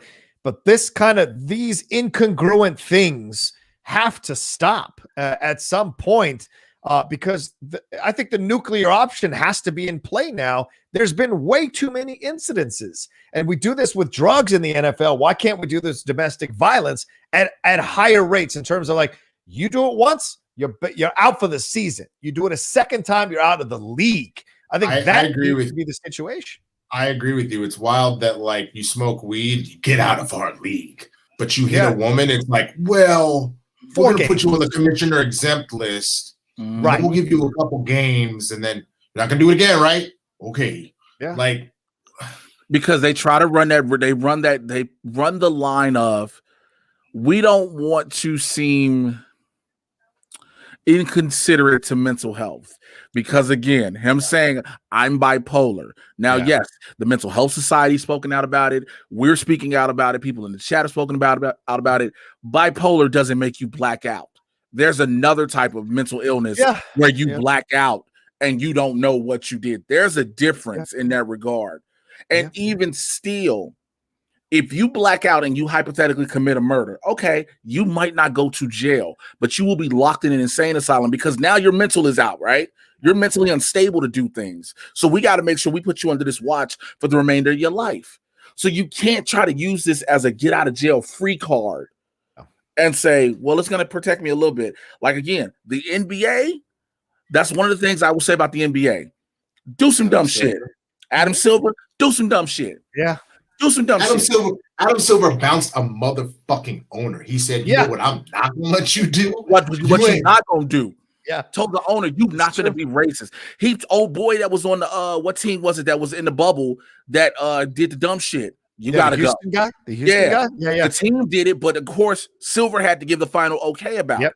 Yep. They're not going to, and I know this is a smaller scale in which we're talking about in comparison, but it goes to show no matter how small or how big, the NBA ain't playing this shit.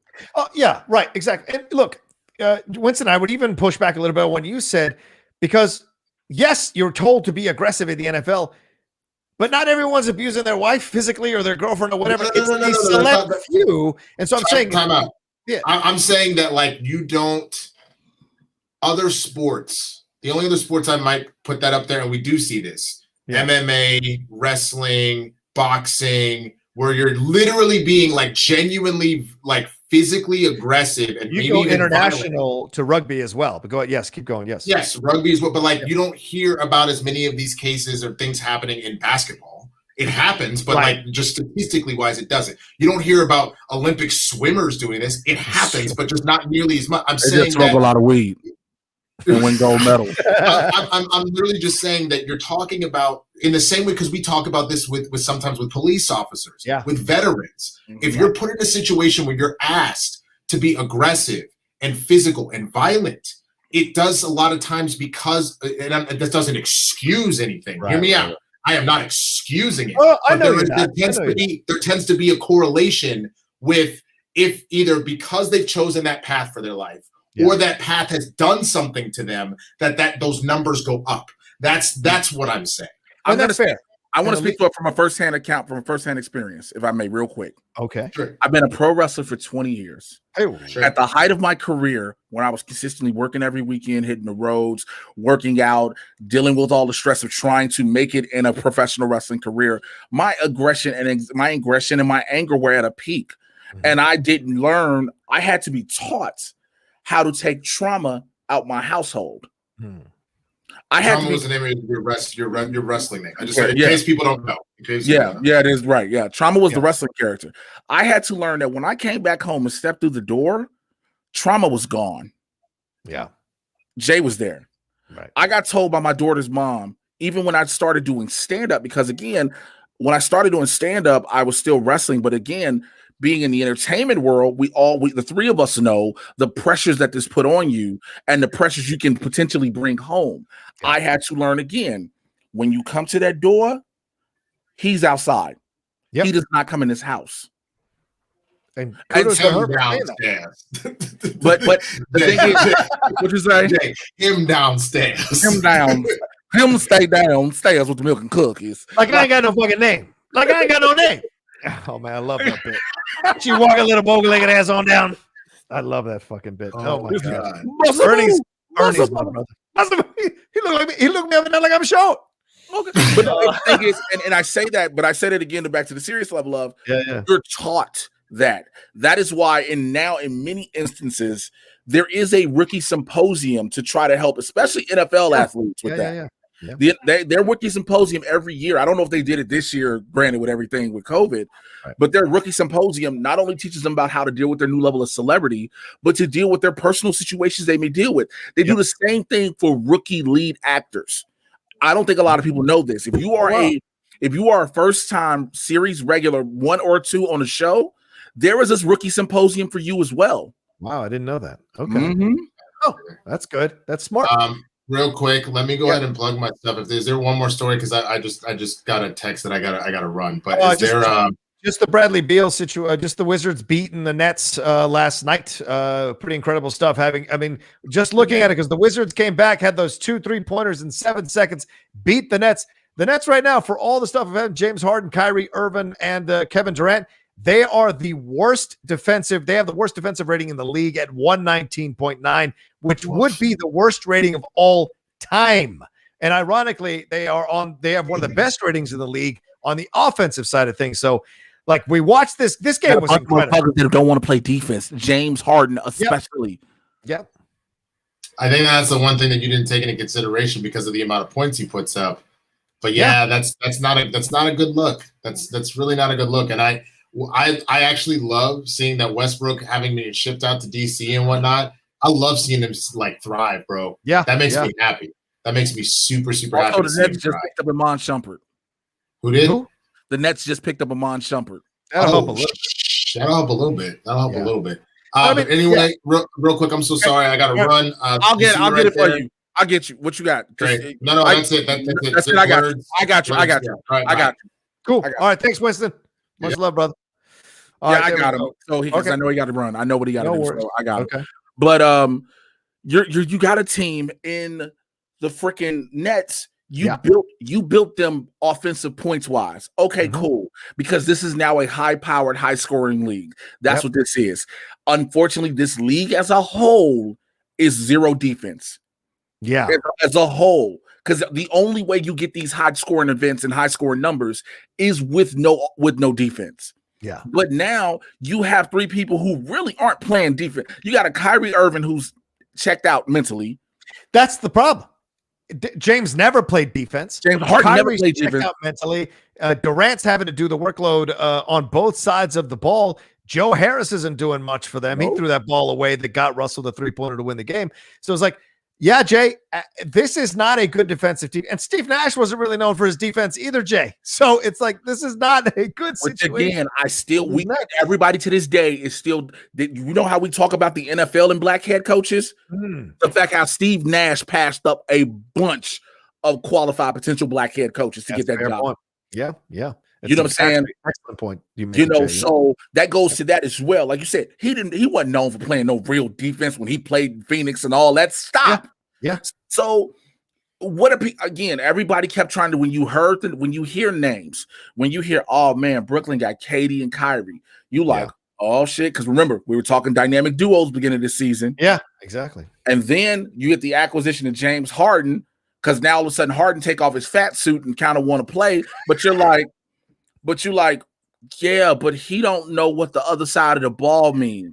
He will literally let people run past him and go, oh no, I didn't catch them. Yeah, right. I'll just go score 2 points on the other end. No, that's not how this works. James. And so he didn't even play last night. That's how bad they defensively are. He didn't even play last night, and they still gave up 140-something points to the Wizards, dude, who are 4-12 right now. Westbrook have been out for 6 games. I like you to say real quick, how many points the Wizards scored again? 147 points against The Nets. No. I just want people to understand now. This is where we're at in this league. That lets you know that there's no defense, and you can't just say this is all 3-point shots. You can't. No, it isn't. This is not all. There's no. All of a sudden, we start allowing 140, 130 point games like it's a regular thing. Yeah, like it's a regular thing. Those are all-star game scores. Yep, that's a good point, Jay. You're absolutely right. All-star game when no one's playing. Everyone's playing Ole defense. That's for sure. Let's see. Olusegun Oyewole, I hope I said that right, said, hey, you might already be done with this topic, but Wizards versus Nets was, whoa, what an ending. Also heard about the Seahawks players. The guy is a sicko that needs prison and help. Yeah, probably deserves prison, needs help. That's what I would say. Connor Pearson Ward says, after seeing that interview as an Eagles fan, I might not be an Eagles fan anymore. That's fair. Man, look, if that's your head coach, what level of confidence do you have in your org? You already are upset because of, you were already kind of pissed the way Doug Peterson handled things, but you still were like, yo, we probably could have gave him another chance and just got rid of our quarterback. Yeah. I mean, then we could have got rid of Winston. We still got Jalen Hurts. You know what I'm saying? We still got Jalen Hurts, and he was potentially doing this for a draft pick for us. Like, yo, it don't matter. Right. Then you get rid of him. But then you bring in this dude, and this is his first press conference after you announce him as your head coach, and this is supposed to instill a level of confidence. Yeah. What? Yeah. And then going back to this, I'm reading the comments about what people saying. Jordan Freeman said 149 in regulation is absolutely horrendous. It is ridiculous. That's Paul Westphal numbers, man. Remember when he was running the Suns? Yeah. Brian Christensen just said Golden State in a prime would not even be giving up 147 points. Nobody should be giving up 107. Yeah. It's very true. It's very true. And I should get a shirt that says "Trust the Systems," an ironic Eagle shirt that says "Trust the Systems." With the Eagle just like, yeah, just like. Anyway, we'll see. I mean, look, the Nets have also been on a run. Can't deny that too. I think they're 8-2 over the last 10 games, or 8-3 now, 8-3 now over the last 11 with the loss to the Wizards. But they had been playing well, figured out their offensive mojo. But there's a saying, and we all know it. We've all heard it, and it almost always bears itself out. Defense wins championships.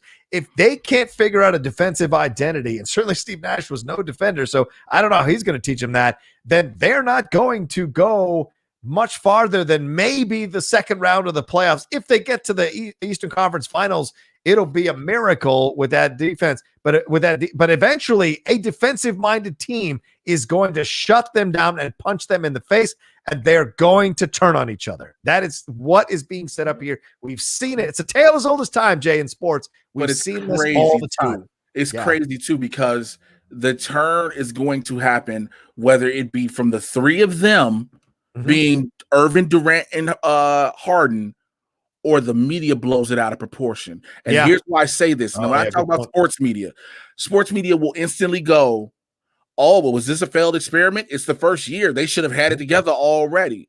Right. They will not give that. Well, at least because remember, everybody I will always go back to Miami when LeBron came over and Chris Bosh came over to the Heat. Everybody tried to do the whole first year. They need to automatically win it. And then some people were like, no, you got to give them at least 2. Yeah. And that's what it took. Once they got to pass that first year, second year, they were rolling, right? Yep. You get Harden. If these mocks don't even, if they have lower than a 3 seed, they are going to be crucified. Yeah. They are going to be crucified. And if they do not go to the ECF, let alone not win it, right, everybody's gonna like, oh, this was all a wash. This was for nothing. Exactly. We just gave up our entire future just to come close. It makes no sense at all. You're right. Absolutely. All right, let's get on out of here, Jay. I think we've done the Lord's work on this show. Thank you all so much for joining us live here for this episode of Game Time. It is our pleasure to come to you every Monday. Have a fun 2 hours talking sports. Can't thank you enough, all of you, for watching us. Please hit that like button as we're wrapping up here. I think, where are we at right now on likes? Did we get to 150? 138. Come on. We need 12 of you to hit that like button. Get us over 150 likes. Give us some love. Jay, thanks again for coming in this week, man. I always love doing the show with you, brother. Please tell me what it is you're working on. Let the people know what you're working on and where they can find you and Winston's plugs as well. I'll do my brothers first. Find him at the Swaggy Blurred, TheSwaggyBlerd. Tomorrow on Thursday, him and I are back together, Blurds in the Hood, on our YouTube channel, youtube.com/BLERDS. The letter N, THEHOOD, 2 p.m. Pacific, 5 p.m. on the East Coast. I'm not 100% sure if he's going to do Swag Back Thursdays on his Twitch channel because of his work schedule, so that may not be a thing. He is trying to do the Among Us for Swag Day Fun Day on Sunday. So you got to stay tuned to him on social media. I believe he is hosting SEN tomorrow and probably Friday. He's doing a couple days this week. I got Friday. He's got Wednesday. And check him on the IG show on Friday on SEN, 9 a.m. He's talking WandaVision. Do that. Yes. For me, Twitter, Instagram at Mr. J Washington. Those spelled down below. My YouTube channel, youtube.com/JAYWashington80. My reviews are going back up. I've been reviewing a lot of movies, TV shows. I got Batwoman reviews. I got to do one of those. WandaVision reviews as well. So those are all there. Mad Titan, I didn't get a chance to review it this weekend because, again, when I want to do something, 6 pages of this, then before we just got started this, I got another movie audition and a voiceover audition. So I want to talk to y'all about Marvel and DC TV shows and movies, but I got to learn how to be characters real quick. So I will have that coming out soon. I think that is about it with us. So that's everything. All right, Jay. Thanks again. And thanks to Winston A. Marshall for joining us too as well. You guys know where you can follow me at The Rocha Says on Twitter and on Instagram. Remember to subscribe to the channel. We crossed 15,300 subscribers over the weekend. Thank you all so much for taking a chance on this channel. Really appreciate. We're building it slowly but surely. We are building it. So can't thank you all enough for coming aboard. Don't forget, we dropped our own WandaVision reviews for episode 4 of the Geek Buddies. We do it with Emma Fife. It dropped over the week. It's on the channel for you to watch right now. All episodes we've reviewed there on there as well. Also, the Do Jedi Way episode, Laura Kelly and I did that a few days ago. You can watch that new one there where we break down and look at what happened with Christina Ariel and then talk about the history of diversity and inclusion in the Star Wars universe from the original trilogy all the way up to The Mandalorian and everything in between. And then we've got Impolite Truths coming up on Thursday night with me and Darina handling things there. And of course, another episode of Geek Buddies drops. And then tomorrow night, the Outlaw Nation show. That is me. I'm doing the monthly Q&A. So come on in. Ask me any questions you want about the Schmoedown draft, about the Schmoedown, about the faction, about life, about sports, entertainment, pro wrestling, what have you. It is wide open tomorrow night. Might be a 3-hour show. Let's hang out, have some fun. Come and join me. Start at 6 p.m. PT. And I think that's it for me. You all take care of yourselves. Be well. Practice your social distancing. Wear your mask. And then come back and see us again next week for another live episode here on Game Time. Peace.